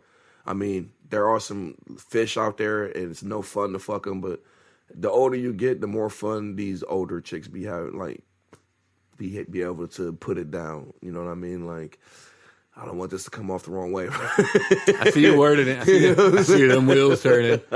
I'll give you a second to think about that. Let me bounce off something real quick. I co-sign that hardcore. If you can stimulate me intellectually, if you can keep up with me in conversation, you can keep me on my toes, and you can call me out on my bullshit. Like, I can't say this without sounding egotistical, but I'll always have a small flock of women that will always, you're such a great dad, you're such a great this, you're such a great that, and just swing from your nuts. If you can call me out on my bullshit, dude, get off your fucking ego, or quit being a dick. Women get pissed off, they get tired about hearing the same line over and oh, you're the only one. You get tired of hearing, oh, you're such a good dad. Bitch, I know. I know. But if you're not swinging from my nuts and actually calling me out on my bullshit, and you can keep up to me intellectually, you can banter with me, especially. Like, if you can banter with me. Oh, you don't want a chick that can banter with you. Oh, yeah, I do. No, you don't. There's very few that honestly, anyby I could. And she can't be better than you, though. She can't be dropping better bars. There's one or two. Put you in your feels and shit. No. Those are one or two that can put me in my feels that I always think of fondly. Like, that was the one. Like, you know what I mean? He said, damn, she got balls. Right? Oh, okay. I love this bitch. Damn. So that's how Rob knows he likes a motherfucker. A motherfucker that can bar him to death. You can make me cry in the bathtub. Make me feel bad about myself. You know what? We might have a future. No, seriously. But in all seriousness, no. If you can stimulate my mind and keep up with me intellectually, and you're real. Just be real. Be real. I hate those lines. I hate those lines so much. I hate those, you're such a great dad. Or we should get our easy, low-hanging fruit line. We should let our kids hang out is my all-time. Hey, as soon as you say that, you're almost dead to me. Especially, so there's a red flag. That's a red flag. That's a big one, yeah. There you go. Well, I wouldn't go there. He said, well, hold on, slow down. He didn't say all that. If I could work it out without the kids involved, I'm in. If you just say it right out the bat. If I barely know you or we're not talking to that point, like, I protect my kids very much. So in the past 10 years, I think outside of my children's mother, there was one. I'm not editing none of this. So I don't give a fuck. Yeah, there's no Gable cut this time. The one that you know of, your friend's sister, and then there was the most recent ex. I think those are the only two I really brought around the children. The rest I don't. If I don't think it's a serious relationship, I will not bring it around the kids. And so if you can come out right out the gate, it's so easy. If you come out right out the gate trying to play that card and just stroke my ego like that, and it's a bit of a turn-off. So wait a minute. You say stroke your ego, now that just turned me all the way off. Because you love having your ego stroked. I do, but it would be like... and we do as men. Like, we love having our ego stroked. But I wouldn't go to a woman like, oh my God, you're such an amazing mom for doing the bare minimum, exactly what you should be doing as a human being that spawned children. It's almost condescending and like a double-handed compliment. You know what I mean? Like... Because, like, oh my God, you nutted in something. I can't see my face, but I'm dying. You nutted in something and kept it alive and fed it and beat it or diddle it or anything. You're father of the year, and I want you to meet my children. And oh my God, and it's just so tired. They think that's their end. Like, that's always the end is the kids. If you're using my kids to get to me, they think that's the turnoff. It isn't the fact that you're expressing interest in my kids at all. It's the fact that you think you could use my kids to get in, get some dick from me. Like, first of all, bitch, what time you want to come over? Right, yeah. You'll get the dick, but you won't get the relationship. And I'll be upfront about that, too, because I do not let women think they're going to get a relationship just to get some. No, I'm always upfront about that shit. I have a code of ethics, goddammit. Oh, my God. Fuck your code of ethics. I mean, this motherfucker's all over the place. He's discovering himself right now in this segment. I'm about to discover myself all over this couch. I'm feeling lit. I might jack off in the middle of this podcast. But speaking of jacking off, that post-nut clarity is real. So it is. Post-nut clarity is a superpower, bro. We don't talk about it enough. Post-nut clarity saves lives. I legit started off my day by it's my birthday. I'm going to have people in my inbox. I'm going to have people saying happy birthday. I do not want to think unrationally with my dick on my birthday. Let me get this post-nut clarity nut off. So I know who I want to hit. You know what I'm saying? So I just stay at home and play video games and eat cake. That's we talked about that on the way to the, on here. That's all I want to do today, just play video games today. That's not a line. He said, you know what? Let me just pump this out so I don't even want you hoes. Right. I just want to play video games. I gotta beat Dragon Quest 11. Again, apparently. The second fucking final boss. Only goddamn game you beat when there's 20 hours more to beat. Up today. He made me wait in the driveway so he could try to finish this game, bro. I dead ass did too. Dead ass did. This shit is real. All right, closing this up real quick, man. Talk to me about what's your go-to line when you nut too fast. Oh, Nothing fast. If it was a reward for it, we wouldn't like have a stigma on this shit. But it happens, you know what I mean? It happens all day. Sometimes the pussy be magic, you know what I'm saying? And sometimes you only got 120 seconds in the pussy. You drown in it. You drown in it, yeah. And if it's been a long too long, so it was like, damn man, I wasn't ready. It's been a long time, especially if it has been. If it's been a long time, I guarantee you only getting the 6-minute Humpty Hump love pump, and that is it. If it's been months and months and months. There's no rationing out those pumps. Like, you only get in the X amount of shit. It's a race. All right, we both got to get to that finish line. I'm gonna get there. I'm gonna get there no matter what. So you better be the hare and not the tortoise, because I'm gonna be the hare. So we both got to be the hare in the situation. Or you just game them up and say it's all because of them. Like, girl, that never happened before, but you got that magic. I've never felt somebody as tight or as amazing as you. Magic line. Yeah, like, yo, man, put it on them. I wasn't even expecting that shit, man. Like, whew. Well, really, I just haven't jacked off in 2 weeks, but yeah, I'm just ready to go. Like, so damn, man, that shit was. What you be eating? You know? What your mama feed you? What's in them vaginas? You working out and shit like that? Damn, no fucking. I felt like you were giving me a Kegel while I was inside of you. Yeah, that's what the Kegel. Yeah, like damn Kegels, man. Shit. Oh, and don't lie, women, about doing Kegels either, because we know. I had one of my exes used to say she did Kegels on a daily basis, and honey, we know you didn't. So don't lie about it. You don't have to do Kegels. You want to, any vaginal upkeep is completely on you, but don't lie about doing this shit, because we know. And there you have it, ladies and gentlemen. Fuck boy talk for episode 13.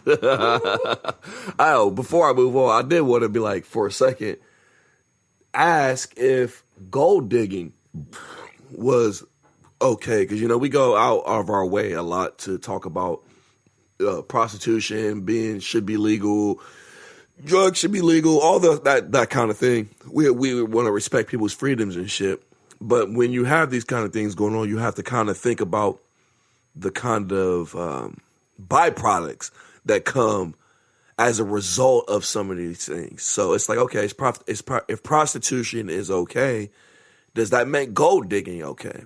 And you know what? I say it does. I say gold digging is 100% fair game. If a nigga wants to let himself be exploited for his money in his bank account in order to have a trophy wife or have a chick on his arm that he believes is some kind of prize to be won or something, and she's just only exploiting him for his money, I'm totally fine with the gold digging shit. Like all things in life, I don't agree with it when you are taking advantage of people. You're not giving them a choice to make a decision for their own well-being. Like, if you want to be a gold digger, I'm cool with that. Just let the motherfucker know up rip that you're being a gold digger. It's the same premise as being a prostitute. So I want to keep my opinion very consistent along these lines of logic when it comes to this. So when it comes to gold digging, yes, I feel like it is. There's nothing wrong with it as long as it's like being a fuckboy. Let a bitch know you being a fuckboy up front, and there ain't nothing wrong with being a fuckboy. Hey, I want to fuck you, and I don't want to have a relationship. Okay, just be honest about that, and there's nothing wrong with that. I think you can't expose a motherfucker who's comfortable in their truth.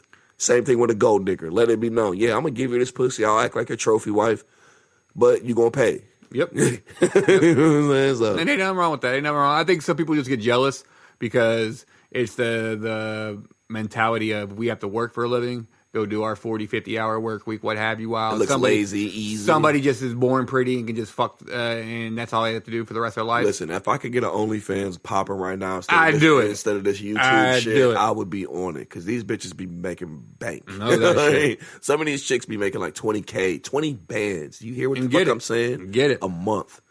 20 bands a month between stripping and OnlyFans.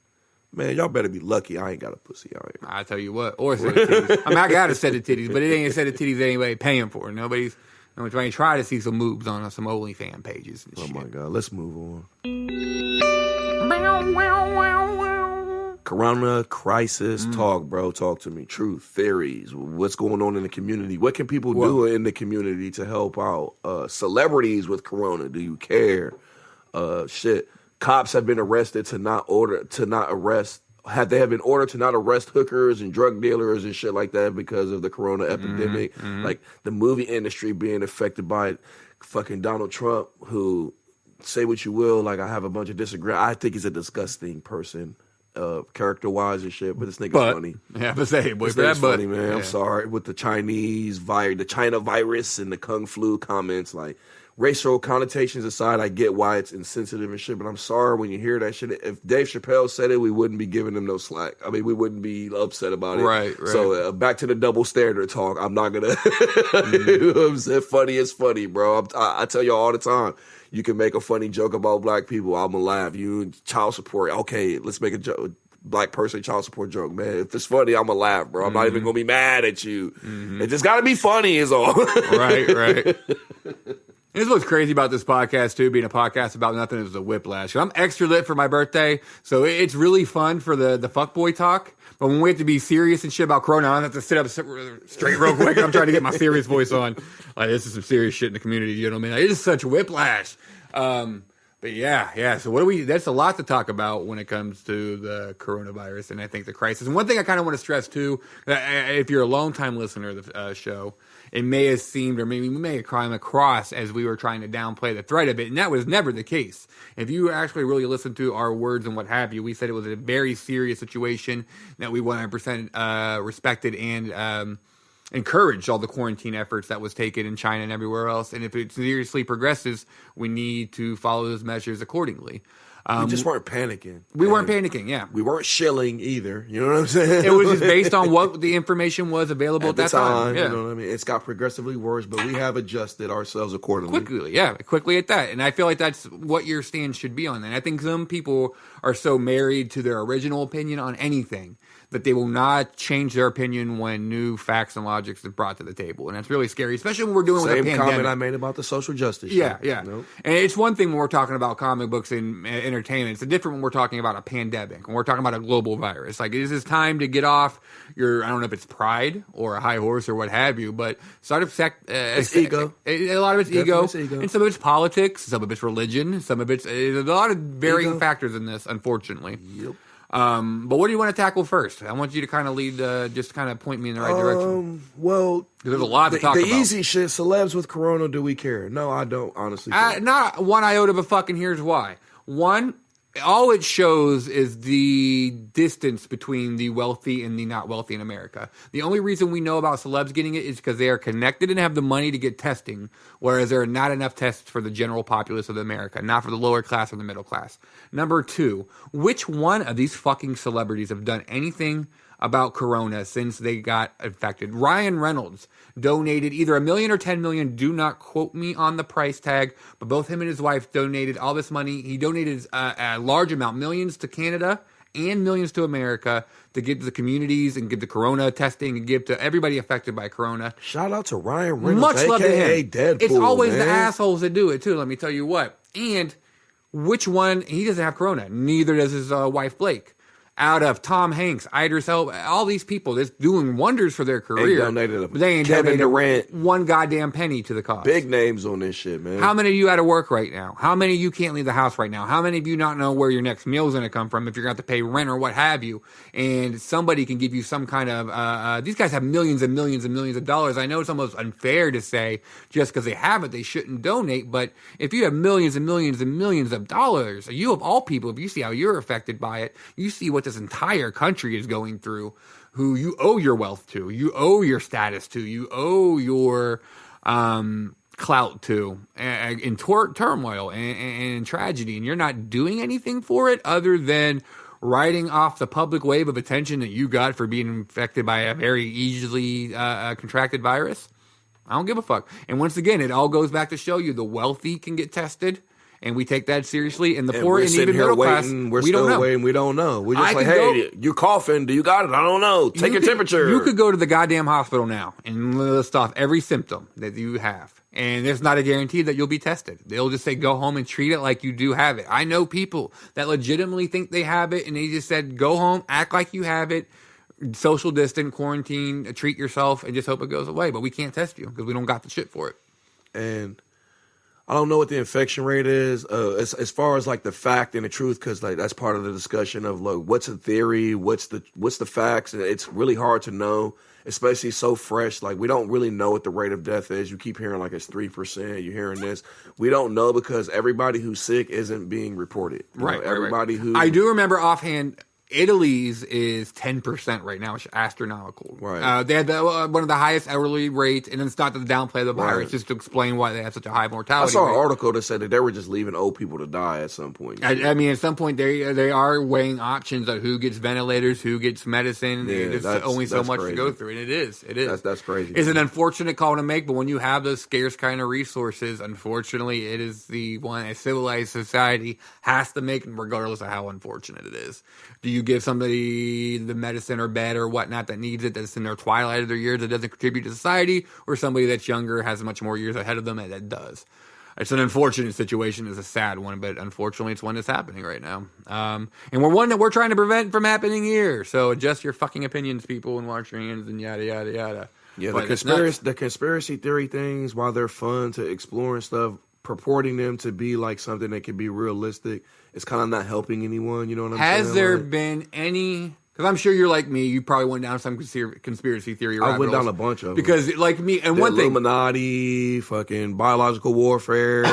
One of my homies actually did get me start thinking like, yo, what if they really just trying to get us conditioned to accept martial law? What if it's just like a dry run? And I'm like, yo, I didn't even think about that shit. That shit kind of does fuck with my head. My question's going to be, is there any theories that you believe that could be possibly true? So hold that off real quick. Oh, I forgot I was going to go with that. There's something I wanted to bounce off of it real quick. Okay, this is what it is. Before I get into conspiracy theory talk, what we think could possibly be true and what we think is bullshit. I am a big, big, big believer of not putting out misinformation or conspiracy theories as facts out there. But I'm also a big believer in never believing any official story ever, and always questioning everything using facts and logic, and that goes to everything. Except the Ashoka Tano casting. Right, apparently. But I think that's just a scientific method. I think that's how we should live our lives. Always, always, always kind of explore every avenue to any truth. I never always believe the standard story. But that being said, that out of the way, are there any conspiracy theories that kind of got you like, bitch, maybe? Like, maybe. We've talked about this before. There are mad conspiracy theories. I'm always the one who comes to the conspiracy. With Corona. I'm sorry. With Corona. Oh, with Corona, yeah. I'm not really subscribing to any of the conspiracies. I have my own. There's certain aspects of this whole situation that are weird to me, and that's where the room for conspiracy comes in. Mm-hmm. You know what I mean? Just this whole way it's playing out. Like, I personally, I'm not saying that no one else, but I personally don't know anyone who's been affected or infected by this virus and shit. The way I see it being sensationalized and shutting down all this shit, like, it doesn't seem like a game to me, but I feel like there's a game being played at some level. You know what I mean? Yeah. I can't quantify it. I can't articulate it.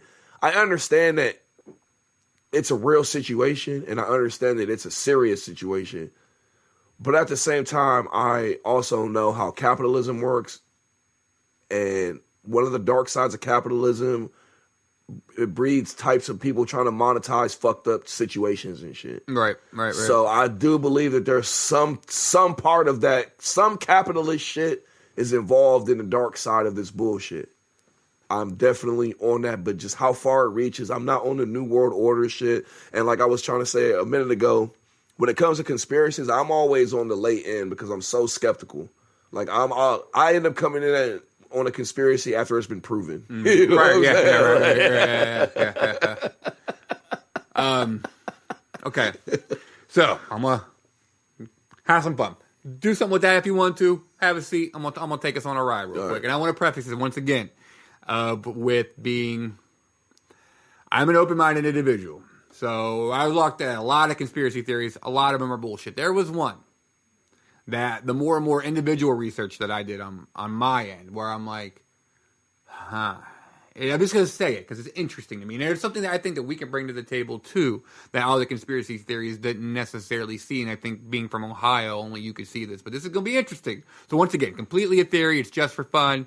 If I did hit on a nerve, if I do nail it and got it right, Illuminati, if you're listening, I can be bought. And we don't give a fuck. I want to strike. He sounds like he's about to apologize. I want to let you know I don't give a fuck. I do give a fuck. Fuck your feelings. If you want to get in your feelings, turn off the podcast. Unless you are the Illuminati, which once again, I can be bought. I'll be happy to work with you. Come see me. Give me some money. Come see me. I will help you set up the New World Order. I don't give a fuck.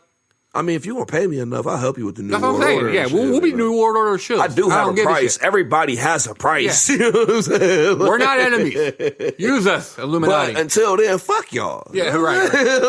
Catcher said that. Robert didn't. Yeah, fuck y'all. Anyway, but here's the theory that kind of got me. Is what if the coronavirus actually started in America? And at first, I instantly dismissed it. But when I started looking at these incredible sources, incredible videos, and that can bring up points, what really, really, really, really gets me is we would kind of notice if it would have started here, right?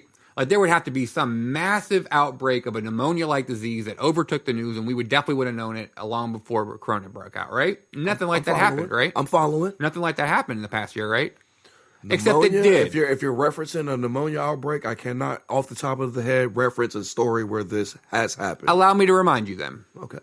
Remember that mysterious vaping illness that broke out last year? Yes, I do remember this. So for 15 years, there has never been an issue with vaping whatsoever. Then all of a sudden, out of nowhere, there was a vaping epidemic. That gave 10 people died. More than that, and there's pneumonia-like symptoms with fevers, chills, nausea, and then your lungs look like broken glass. You think that was a cover-up to Corona? Hold on, I'm getting there. Your lungs would look like broken glass. That is the vaping disease. So they were really big on vaping. And they said that had to do with them putting vitamin E into the cartridges. And look how fast they went on vaping. And for the first time ever, we're damning vaping. We're trying to get it banned, and that's what it was talked about. That was the hot button topic. Me and you had passionate conversations about it. We got stuck at a vape store about it. That's all we could talk about was this vaping law. So we never thought for a second that it had to do with the disease. An interesting postscript to this. The person leading the charge behind this vaping disease and saying, oh, it's definitely a vaping disease. We have to get these vapors. It's all about the vapors, this, that, and the other. It has to deal with Mike DeWine, Ohio senator or whatever the fuck he's governor. Yeah, thank you. Mike DeWine was the one leading this vaping ban charge against the country. Now, right when this happened was the exact same time that Corona supposedly started in America or China. But what gets really more interesting is Bill Gates had a giant meeting at the end of last year, right when the vaping disease broke out. And it got all the greatest scientists and thinkers. This is legitimate. I'll look up the name of it in a moment. We'll post links to it or something. Or shit we say we do. We never do in a comment. Shut the fuck up. But he had info card popping up now. Not right. He had this giant meeting with all these famous people, or scientists and business leaders, and the meeting was about how would we survive a global pandemic, and how would the economy survive a global pandemic if it was to happen. And he had this the same day that last year, mind you, and the fall time, right before this coronavirus happened, he had the same day there was a big giant sports, Olympic kind of sports event that was happening in China with a bunch of Americans going there. And the China government says that's when they were infected. The fact that it happens on the same day, and the fact that Bill Gates, of all people, were saying, global pandemic, how will the economy survive? It's just a scenario. They were running scenarios and theories and what have you. The same day was a little bit weird. And then you flash forward to this year. Over 20 CEOs back down and jump off of their companies. Disney, Warner Brothers, or DC, Bill Gates. Everybody suddenly steps down out of nowhere, like they know something big is about to go down. And then, who leads the charge for quarantines in America? What governor led the quarantine charge in America and set the example on what everybody's doing now? Mike DeWine. And there's even articles from famous published national things that America is leading, the quarantine charge is being led by Ohio. Ohio's the one leading the charge. Ohio's the one setting example. Everybody followed Ohio. So once again, Mike DeWine's name mysteriously comes up. In Corona, it has pneumonia-like symptoms, fever, chills, and then when you take a look at it under x-ray, your lungs look like broken glass. I saw x-rays of the vaping disease and the corona, and they look exactly the same. And again, it could be just contingent of that's what diseases in the lungs look like. That sounds like a very believable. It's something one of those things where you're just like, fuck. Theory. And there's so much more to it. I had not been aware of this. I've been hearing super crazy conspiracy theories. But this one was biological the one where warfare, like, China trying to take over, Russia doing this. Like those are the conspiracy theories. I just kind of just. And the biggest part that I'm missing is, and real quick, in the beginning of all this, there was a government lab, and this is proven that they were doing testing on animals, and they put out public ads for animals. The CDC shut them down for containment issues. And the same month that the containment issues happened is the exact same time the vaping disease skyrocketed.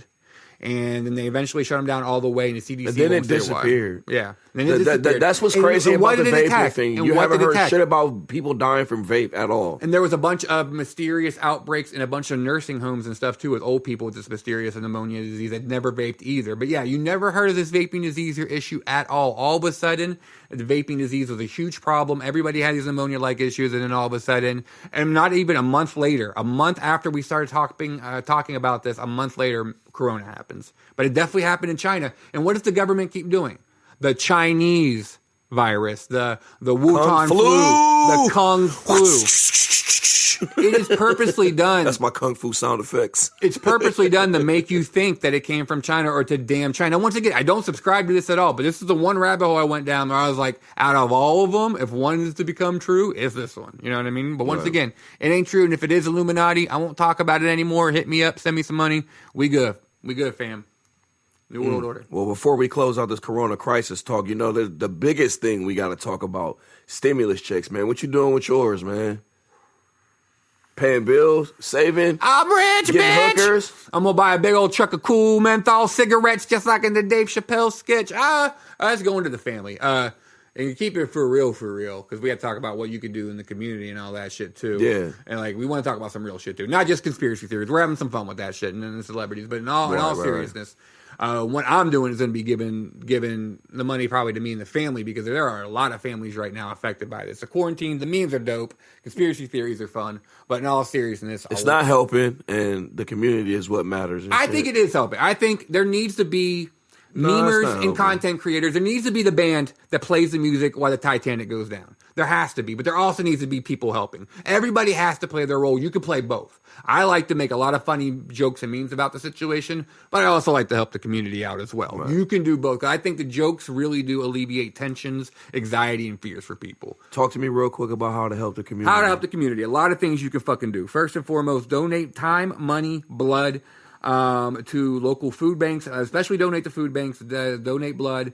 And don't get discouraged by ungrateful people you may encounter along the way. Yes. The dark side of charity that people really don't talk about. We were talking about this earlier, and I think it's a great time to mention is that even though you may have a charitable soul, you have a compassionate heart, you want to give back to the community, you're going to find yourself a lot of times meeting up with people in your community that you're helping that aren't very grateful, and they're very entitled, or maybe even trying to take advantage of you. I want to stress that in those situations, don't let that deter you from being a good-hearted person. Don't let that deter you from trying to give back to your community. Don't let that turn you off into, believing in good in people. I see a lot of cynicism going around these days, and I used to be the king of cynical shit, of not wanting to believe in people, and I still believe in only trusting people to the degree that they show you that they should be trusted.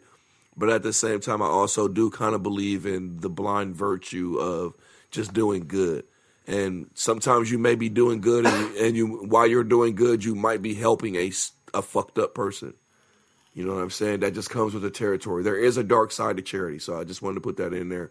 Please do whatever you can in the community, whether it's donating your time, your money, your life, whatever it is, whatever you're donating. You can donate mad things. Like I said, money, time, fucking social media space, advertisement. I mean, there's mad ways that you can contribute to actual social justice, if that's what you want. And be very aware of who this affects in your community. First and foremost, I stress focus on community first. If you have the means to focus on community, then nationwide, worldwide, that's great. Focus on your community first. So I would actually say stray away from donating to major national companies and what have you. Focus on your town, your city, your community first. Donate to your food banks. Be aware of people who have lost their jobs. Bartenders, restaurant workers, waitresses, anybody that's lost their job or is temporarily laid off due to the shutdown and quarantine. Be aware of who that affects. So make sure they are getting some food they need. Offer to help them with anything they need. See if they need any money. Make them dinner. If you don't have a lot, just make them dinner once a week. Drop by, make them a cheap dinner. Anything can help. Be aware of who this affects. Help them out individually. Donate food. Get some food boxes together. If you're well off or have enough means where you can make food box donations, do that. And just do simple shit to encourage your community. A lot of people that are really going through hell right now, first and foremost, nurses and doctors. Much love to all the nurses out there. Show some love to some of your nurses. Super shout out to all of y'all motherfuckers. I'm going to get to y'all at the end of the episode if we ever get there. Yeah, we're getting there eventually. Yeah, we're doing decent. Buy a nurse some lunch, buy a nurse some coffee. Make sure you show love and respect. The grocery store retail workers are facing some hell on the past couple of weeks too. Make sure to just tell them some encouraging shit when you see them. Throw them, even if you have like $5-10, throw them a little bit of money, say a drink or lunch is on me. I appreciate you serving the community, what have you, yada, yada, yada. Just try to put out some positive vibes out there. Any little thing you can do is really going to help out your community, and then an extension, the world, if everybody does their part individually and locally, it'll have a domino effect. So we have to keep the positivity up, stop the misinformation, definitely help your community. Again, stress, donate food to local food banks, families that need it, look after families that are affected by the shutdown. Do not hoard shit like an asshole. Take only what you need, and make sure to be aware of what others may need. Hey, reach out to family and friends. Do you need toilet paper? Do you need food? Do you need this, that, and the other? Let's help each other get through this. We should be okay. There's going to be some lasting damage done to this. There's no lie to that. I don't see a scenario where this all ends, we walk out our doors in the sunshine and rainbows. This is going to have some lasting damages to small businesses. Support small businesses, by the way. Support small restaurants, individual restaurants, even franchise. You should be doing this anyway. Even franchise restaurants that are owned on individual levels. We have 2 McDonald's. You should always support local businesses. So support local first, and then know who is franchised and owned by local businesses. Like in our city, we have 2 McDonald's, but they're owned by local people. It's franchised. Same thing with like Jiffy Lubes or whatnot. I know an amazing woman who does a lot in our community that works at a Jiffy Lube. But if you're only supporting local shit, you may overlook it because it's a corporate name. Also know corporate names employ local people. So try to spread that love up as much as you can. I'm rambling, but there's a lot of things that you can do. That's why I'm rambling. Tons, man. There's tons. All you got to do is, if your heart is in it, you'll find a way, man. A lot of them was listed here, and there are a lot more that were not listed. If your heart is in the right place, like you said, life finds a way, man. Charity finds a way, and it doesn't need justification or validation. It finds a way. Agreed. You know what I mean? Before we move on here, I just want to say, stimulus check-wise, I can't wait to get my check. I'm going to save that shit, and I'm going to keep trying to work. And you know what? I don't feel guilty about it at all, because that's my fucking money. I don't care about who the president is. And it's not socialism. It's not the same thing as Andrew Yang, universal basic income. Like, all you have to do is do a quick Google search and understand these concepts are not being applied. A stimulus check to relieve economic suffering amongst taxpayers who pay into this system is not the same thing as being granted $1,000 a week in perpetuity indefinitely. That's not the same thing. It's not the same thing as fucking welfare. It's not the same thing. So I just want the misinformation to stop at that. And a lot of countries are doing this too, so it's not just a thing Trump's doing. It's not just an America thing. And goddamn it, I cashed that stimulus check when Bush 2.0 gave it to us during the Iraq War, and I hated him and the damn wars. Yeah, but best believe I spent that shit. I remember my 600 check from that shit. Me too. Nobody was calling it socialism there. Caught me an onion. I didn't give a fuck. We can have it there. We can, at some point, we're going to get into government. We're going to get into talks about socialism versus capitalism and, all these kind of different things. We don't have time for that here today because I did have a whole fucking shit planned out to go into I want to get Almond on that one. You know what I'm saying? We need to get Almond on that. Yeah, we don't need to even really go into that right now and shit. But with that all being said, like, let's just stop with the misinformation. The stimulus check to relieve the economic suffering that's going on right now. If we're going to have to be made to stay home, you do realize we pay taxes on everything we do. And even though they're just printing money out of nowhere, and this is such a deep conversation because people wonder, damn, how we just come up with $1 trillion. And that there's a story to that. They can print $1 trillion worth of new money because of the way the world is structured on oil. It's called the petrodollar. The petrodollar. Google that. Yep. You know what I'm saying? They can do basically whatever they want as long as oil is traded in U.S. dollars. The world is ran by the petrodollar. Yeah. As soon as people stop buying oil using American money, we're fucked. Because oil is our new gold. You know how money used to be backed by the gold standard? You had to have, Fort Knox used to be really important because you had to have enough gold to back up your money. Nah, they took gold, and we still got gold, don't get it twisted, but that ain't what's backing our money up. The fact that we sell oil across the world in U.S. dollars, which means Russia, China, all these different super countries who purchase oil in any form, even from Saudi Arabia, it can only be done with U.S. currency. That's what's keeping us afloat. That's how they can print this money. That's why it's so important to go to the Middle East and lock down certain acquisitions and assets. That's why it's so important. That's why. The petrodollar. Google that. But anyway, let's get to some updates in the underground. Segue music, please. And Random, I wouldn't mind eventually, I was going to mention this earlier, but I'm going to forget. So I'm going to say it now, even though we're recording. Some music in the background when we do just for this segment. I really like the one you did for Love It or Snuff It. I thought that was dope. And I like the music. I think we have music playing on game shows and shit. But updating Underground would be cool if we had a little something soft in the background for next time. But just saying. Just saying for future shit. Soft as, well, you mean like background music? Yeah, this is something to talk over. Let's kind of, since it's primarily hip-hop-ish, like a hip-hop-ish beat in the background that we just kind of just for this segment here, we talk over it. But, man, I'm lit, man. Fuck all that shit. Updates in the underground. What you got, man? I'm twisted. Well, to just break it off, I've got a bunch of album reviews, as I'm sure you do, but I'm only going to try to speed through. Starting with Jay Elect, man. Jay Electronica dropped his long-awaited, anticipated album after a decade of speculation, a couple features here and there, and we have expressed our distaste and dissatisfaction with artists who think they can get by with a couple feature songs here and there, don't put out any music, and then drop music and then think the world's supposed to stop for you. And the world was supposed to stop for this project because Jay-Z was on it, and Jay-Z really outperformed. And when I first listened to it, I was really like over heads over heels, like, yo, man, this shit is dope, man. And I still believe it's dope, but my score was tempered quite a bit after I listened to it more, delved into the content a little bit more, and then I started factoring in other variables, which I'll get into. The content was cool. Like I said, I fuck with Jay Elect as a rapper and Jay-Z as being one of the greatest rappers of all time, from a mainstream point of view and shit. Deliver great amounts of lyrical content. I think that's my favorite part of the album, to be honest, the content from Jay and Jay Elect. I mean, even though his Jay Electronica's content was kind of redundant, and that's going to be a concept I'm going to visit a lot with some of these reviews and shit, is that, I like when you have an agenda, but I like when your agenda is delivered with creativity, and it doesn't, even if it is a redundant agenda, I like it to where you can mix it up and shit, you know what I'm saying? Like, so that was probably my favorite part of the album with the content, because it covered all over the spectrum of different higher consciousness type rap that touched on like political issues, cultural issues within the black community, like the importance of mental health, There were even like some philosophical revelations that honestly just blew my mind on this album. It was a super thought-provoking album, so I appreciate that.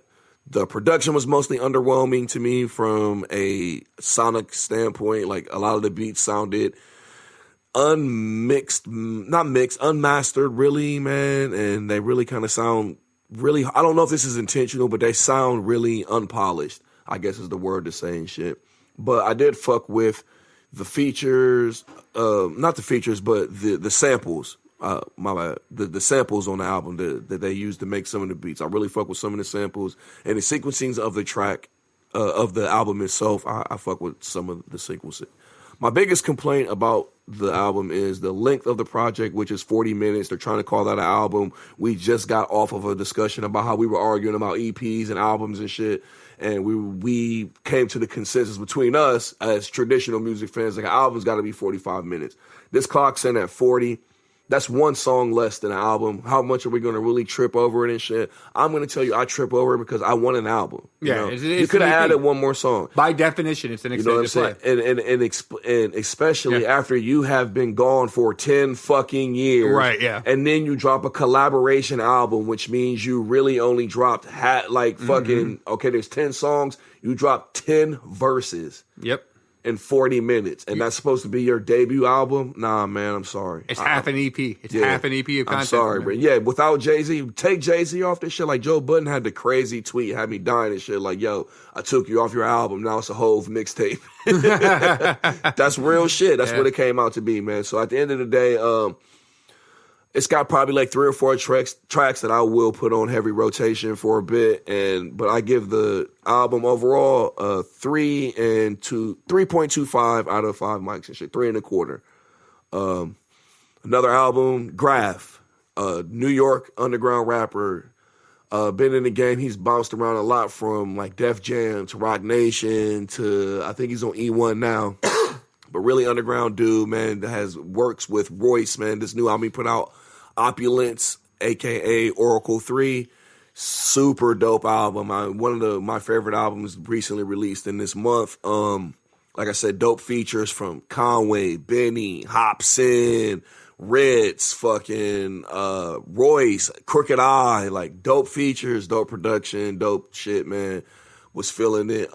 At the end of the day, kind of a redundant sounding to it. I mean, even though he tried to mix it up, diversify it sonic-wise. When I say that, redundant sound, meaning like a lot of the beats sounded the same. Yeah. You know what I'm saying? Like, you kind of get the same redundant feeling, and it's like, I get it. There were some mix-up songs in there, but the mix-up songs weren't my vibe, so it's just kind of like, So, again, really dope. I give this album probably like a 3.5 mics out of 5 and shit. Straight the fuck up.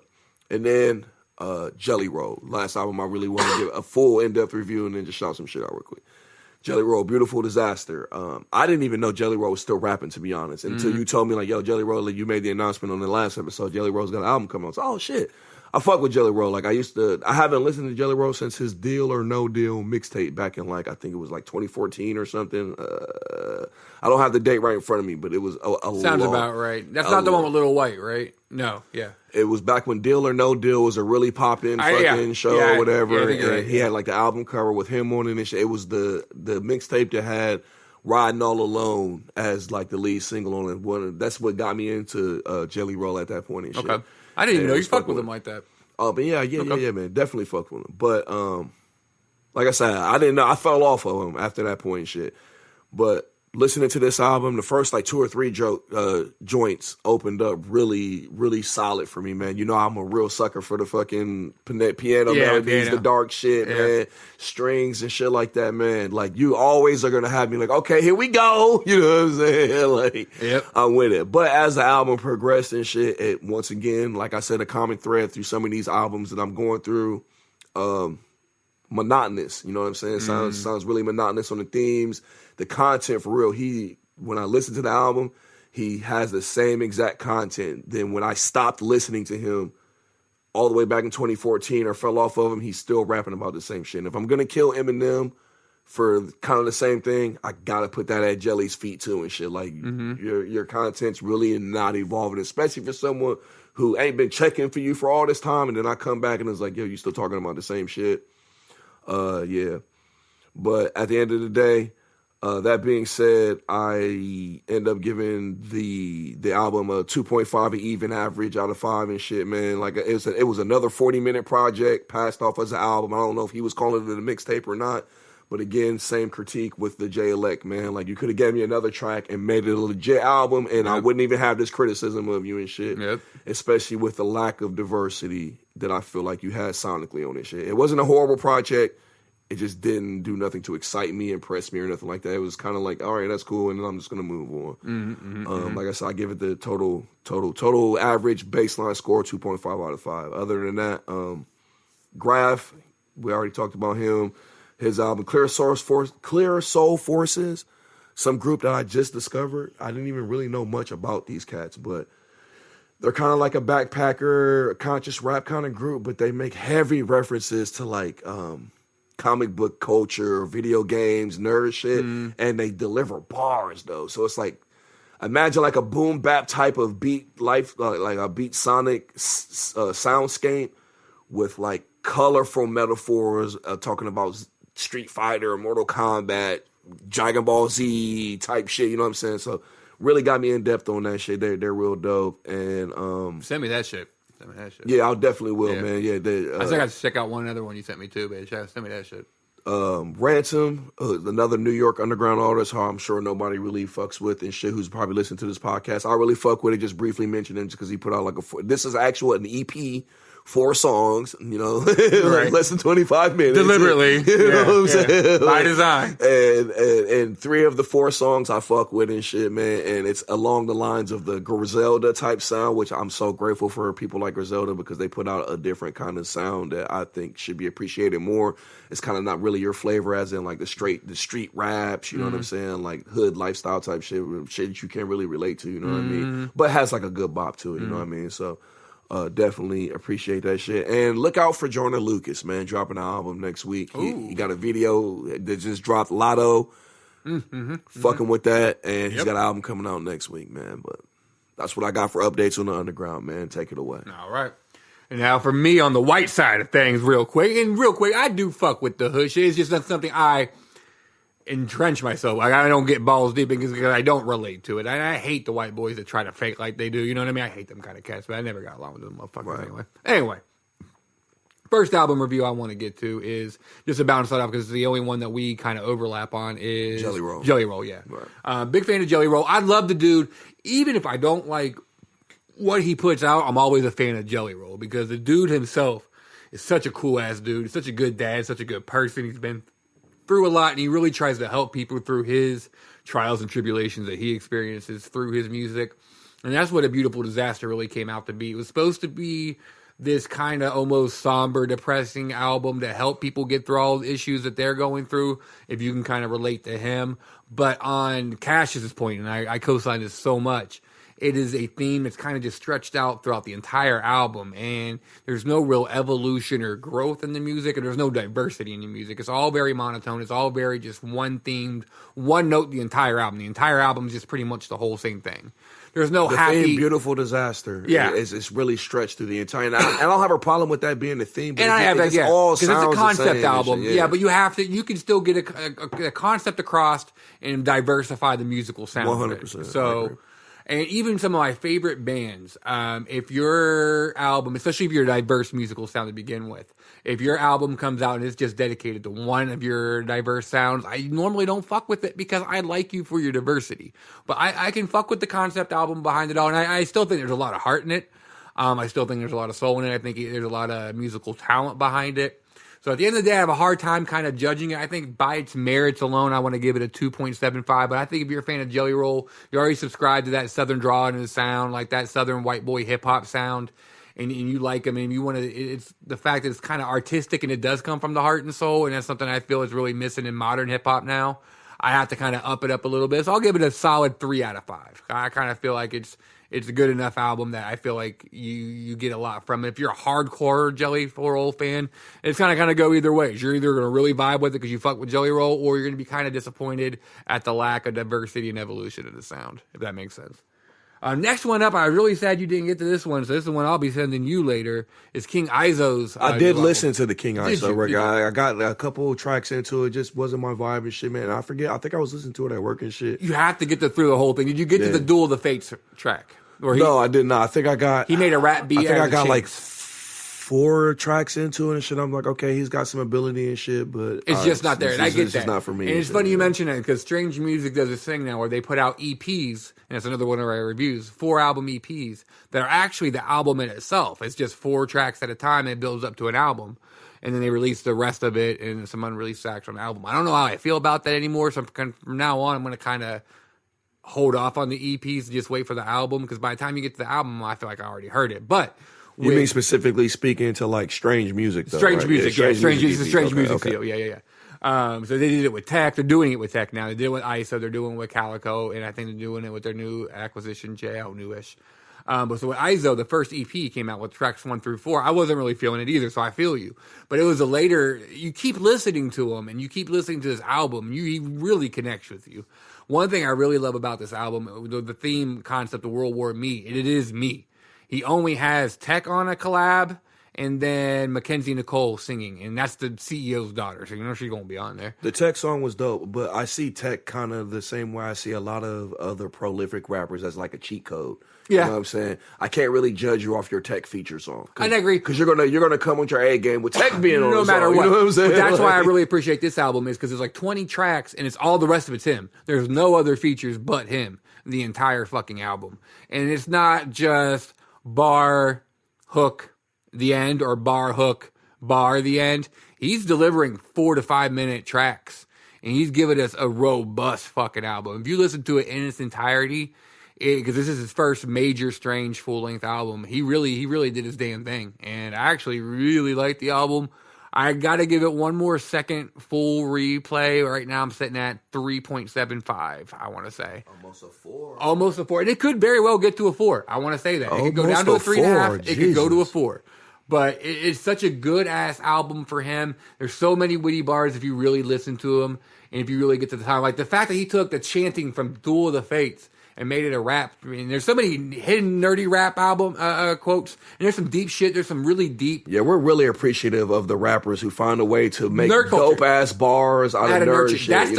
That's the future. Since the early 2000s, when I had foolish ambitions, when it was like music. Taboo, it was taboo in rap. That's what I wanted to do. Like that, if I ever did shit, that's what I do. It'd be called like the dirty nerdy flow style. I don't know what the fuck you call it. That dirty nerdy shit.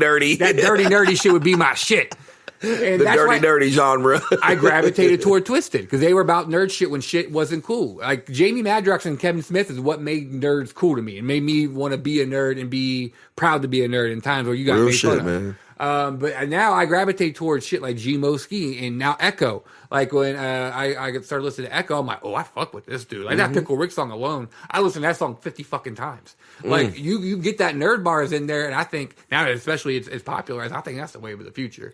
So sure. ISO got that in there, but ISO really has a lot of socially conscious album tracks on there, a lot of witty tracks, a lot of good beats, a bit monotone in his style too, not overly diverse, but his content's there, his delivery's there, and his speed's there. So I say definitely pick that shit up. And I think the only other thing I have is an EP, once again, what Strange Music does for at a time.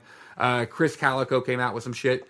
Though for Chris Calico, I really love the album, but what kind of kills me with Calico, and he's been known as this since 2001, as the chorus king. This is the motherfucker you get on choruses, on Strange Music. This is the motherfucker psychopathic.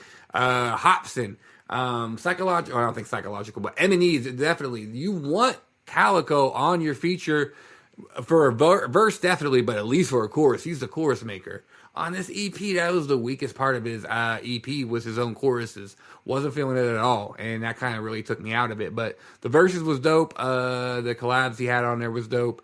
It's nice, but I think I'm done with this EP shit. If it's really just building to an album, I'm just man, album. You just hit the nail on the head right there, being done with this EP shit, man. Enough. Yeah, enough, man. And I hate enough is enough. I understand music is really not that profitable these days with the streaming shit, and it's really hard to monetize your music. I understand it, but y'all really about to lose a whole generation of music fans out here because y'all coming out with this bullshit, man. And y'all really tarnishing your legacy because, all right, let's put it like this. If you put out an EP that only has 4 songs on it, the way I'm looking at it as a music fan, you need to hit with 3 or 4 of those songs. All 4, fuck that. You need to hit all 4 of them. They need to be hits. There's no margin for error. Don't put out a fucking EP and I'm listening to it like, all right, I fuck with this one. The other one is and then 2 I don't fuck with. Like, why did you just waste my time? Just put out the single then. I hate that. I hate to keep harping back to it every single time, but it's just, once again, it's a great comparison as M&E. What M&E does, Magic Ninja Entertainment, I fuck with.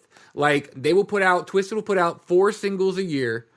Just singles just for fun. Here you go. Have at it. Constant music, and though. That's fine. That's their plan. They and put out an album. Yeah. Yeah. And like what G-Mo Ski did. He put out the 8-bit Filth EP. Once again, I got to give you the whole EP because it's so dope. It's all Nintendo and Sega Genesis video games. He turned into rap beats. 8 tracks, 8-bit Filth EP. Right. Yeah, you said that to me. I listened to that shit, man. It's Shout out to dope as fuck. G-Mo, man. Friend of the Much show, love to man. him. But then a couple months later, put out a full-length album. That's what I'm talking. If you have a steady stream of content, you can have fun. Make some side projects. Make some fun shit. Like, I think that comes from being hungry, man. I think a lot of these motherfuckers, they get kind of comfortable and they getting their money from other places, so the music isn't really that important. I ain't about to that them. shit. I'm not about it. Yeah, I'm trying to kind of understand why are you doing this? Like, why are you pissing me off? Agreed. Yeah. You know what I'm saying? Like, I don't want your EP. I want your album.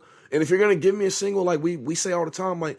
We're getting tired of the artist who puts just out a single. Yeah, who's just thriving on a single, who's only living off a single. Don't like Snow, for instance. She ain't put out an album in fucking forever. 2013, I want to say. It's been 7 years. Like, it's just single.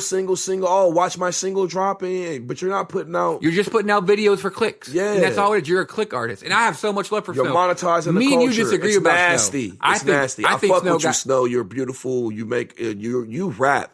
Yeah, like you got mad talent. You mad can talent. rap, man. You can bar. I wish you would do more rap. Like, I would love to hear you on a song with Rhapsody. That would make me cream in my fucking underground music jeans. If Snow and Rhapsody could have jumped on a track and just hear y'all. But you're not an artist until you're putting out albums. Jesus Christ, you're not an artist. Yes. I will not respect you as an artist. Yes, and just like harping back to Jay Electronica. Man, if you don't shut the fuck up talking to motherfuckers like Joe Budden who got 17 albums, you know what I'm saying? That's whether I ain't never heard of you before, okay, but I got 17 albums. It's like literally Google me, my nigga. It's like being a painter, and instead of painting a portrait, you just paint like a little snippet of something, like and give that every so often. You're not an artist to me. You're just not. You're not, man. You're.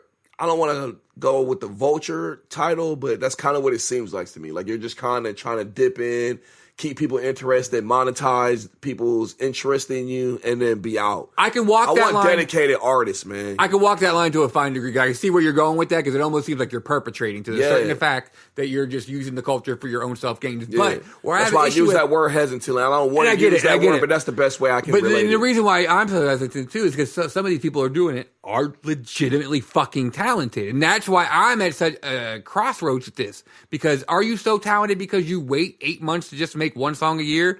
Or are you so talented in not putting out this shit and kind of abusing the culture? Like, no, see, I'm able to separate that because the people that I know are super talented that are doing this, I know they're only doing that because they basically look at music as something that's not profitable. That's why they're basically not putting their time. If it was profitable like it was back in the day when you drop a CD and you go platinum and CDs was making mad money, it was mad profitable for you to go platinum back then. Going platinum right now off streams is crazy. Like, who knows how much the stream is even worth and shit. But that's lazy. You just get your ass out there and tour then. But think about it. Me and you right now, we doing this because we loving this shit. But how long are we going to be just like, say we sell 100, like we do 2-hour podcasts. We're at 2:01 right now and shit. About to finish this up real quick. We put out 2 albums every 2 weeks. You know what I'm saying? Yeah. Imagine doing that for no financial compensation long term and thinking about it. And then once you find out another way, like let's say while we're doing this, we stumble into another way of making money. Maybe it ends up coming through merch. Maybe it ends up coming through something else and shit. and then we start slacking on our podcast. It's not a fair comparison because Snow the product can put out an album and make money. We'll put out a podcast and not make money. And make nothing, yeah. Yeah. She can go out and there and tour like crazy off that new album and sell new merch off that album and make bank. We ain't gonna make shit. You know what I mean? So they have, it's laziness, and like you said, it's almost like you're perpetrating the culture. It's almost like if we only put out a podcast once a year and try to say we're the best podcast. Yeah, best podcast ever. The fuck we are. Content kings. Right. Pay attention for that fucking one single annual podcast drop this July. And that's a goddamn insult to the motherfuckers that are actually out there putting in work on podcasts and shit. Yeah, so it's a thin line to walk. But that's one I want to touch base on when we have more time to talk about it. I'm a little bit more sober, so.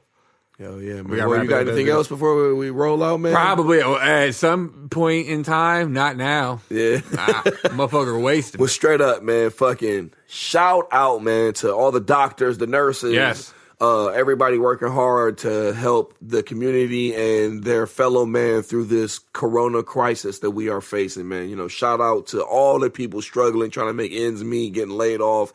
Like waitresses and shit. My wife is a waitress, suffering in the customer service industry, any industry where customer service and interaction, stores getting shut down. Like, this shit is hard on people's homes and financial, economic livelihood.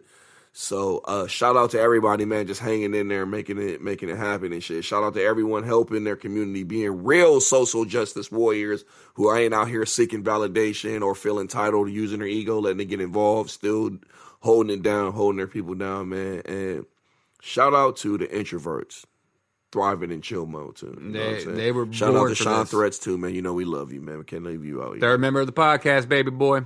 Real shit, though, real quick. We have a contest going on. Subscribe to our podcast. You will get an entry into your name in a hat for a $50 Amazon gift card. Once again, if you're a Twisted fan, you can prove it. You get 2 entries. If you can prove you're a hardcore fan, you get 3 entries. And one hidden contest we're not going to promote right now.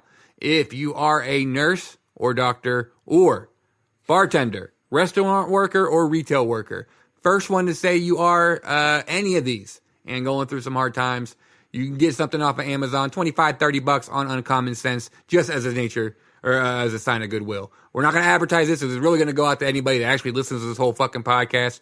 You hit us up. Let us know you're one of those. You fall in any of those categories. I don't give a fuck who you are. You win it.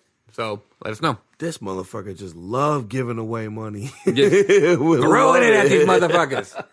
I'm at a point in my time, right now I can. I got some very uncertain futures coming up with the way this is hitting my industry and my job. I don't know how I'm hitting it and how my family's going to be hitting it. But right now I have the means that I can do it. And I would definitely want to help out people. One, for our podcast, I want to help out with the subscribe contest. And 2, I would definitely want to help out anybody I can. And guys, do the same shit. If you have the means, randomly just throw out shit like that. Like, hey, if you're a nurse, throw it on Facebook. Say, hey, if you're a nurse, hit me up. First one to do it now. I'll buy you lunch. I'll buy you coffee. Do random shit like that now. Normally, I'm against doing charity in public. I feel like if you do that, the only thing you're really trying to do is validation for yourself and attention for yourself. But in times like this, people need to see people helping each other. People need to see positivity. It can be infectious, yeah, man.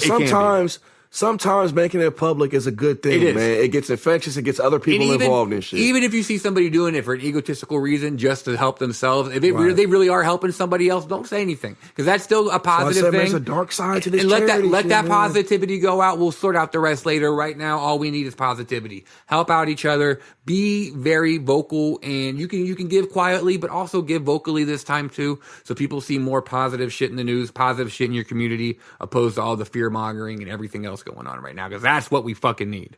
So that's all I got. In closing, man, protect your mental energy, look out for your fellow man, and remember, if your girl go out with her friends and says her battery died when you tried to call her, she cheating on you, bro. There it is. We out, man. Peace. It's the world's finest and we sliding in vaginas. If you don't believe it, nigga, you can Spotify us. Robert Gable Jr., he the Lex Luthor of these hoes. Cassius Samuel's a pimp, you better leave your bitch at home. We on the air going crazy on the daily, roasting all the bullshit that's going on lately. A 80-year-old lady shot by Israelis and the Raiders trying to contract Tom Brady. We can take it anywhere, we don't have a compass. It don't even matter, every topic, every subject, we gon' touch it. And y'all gon' love it. So welcome to Uncommon Sense, a podcast about nothing.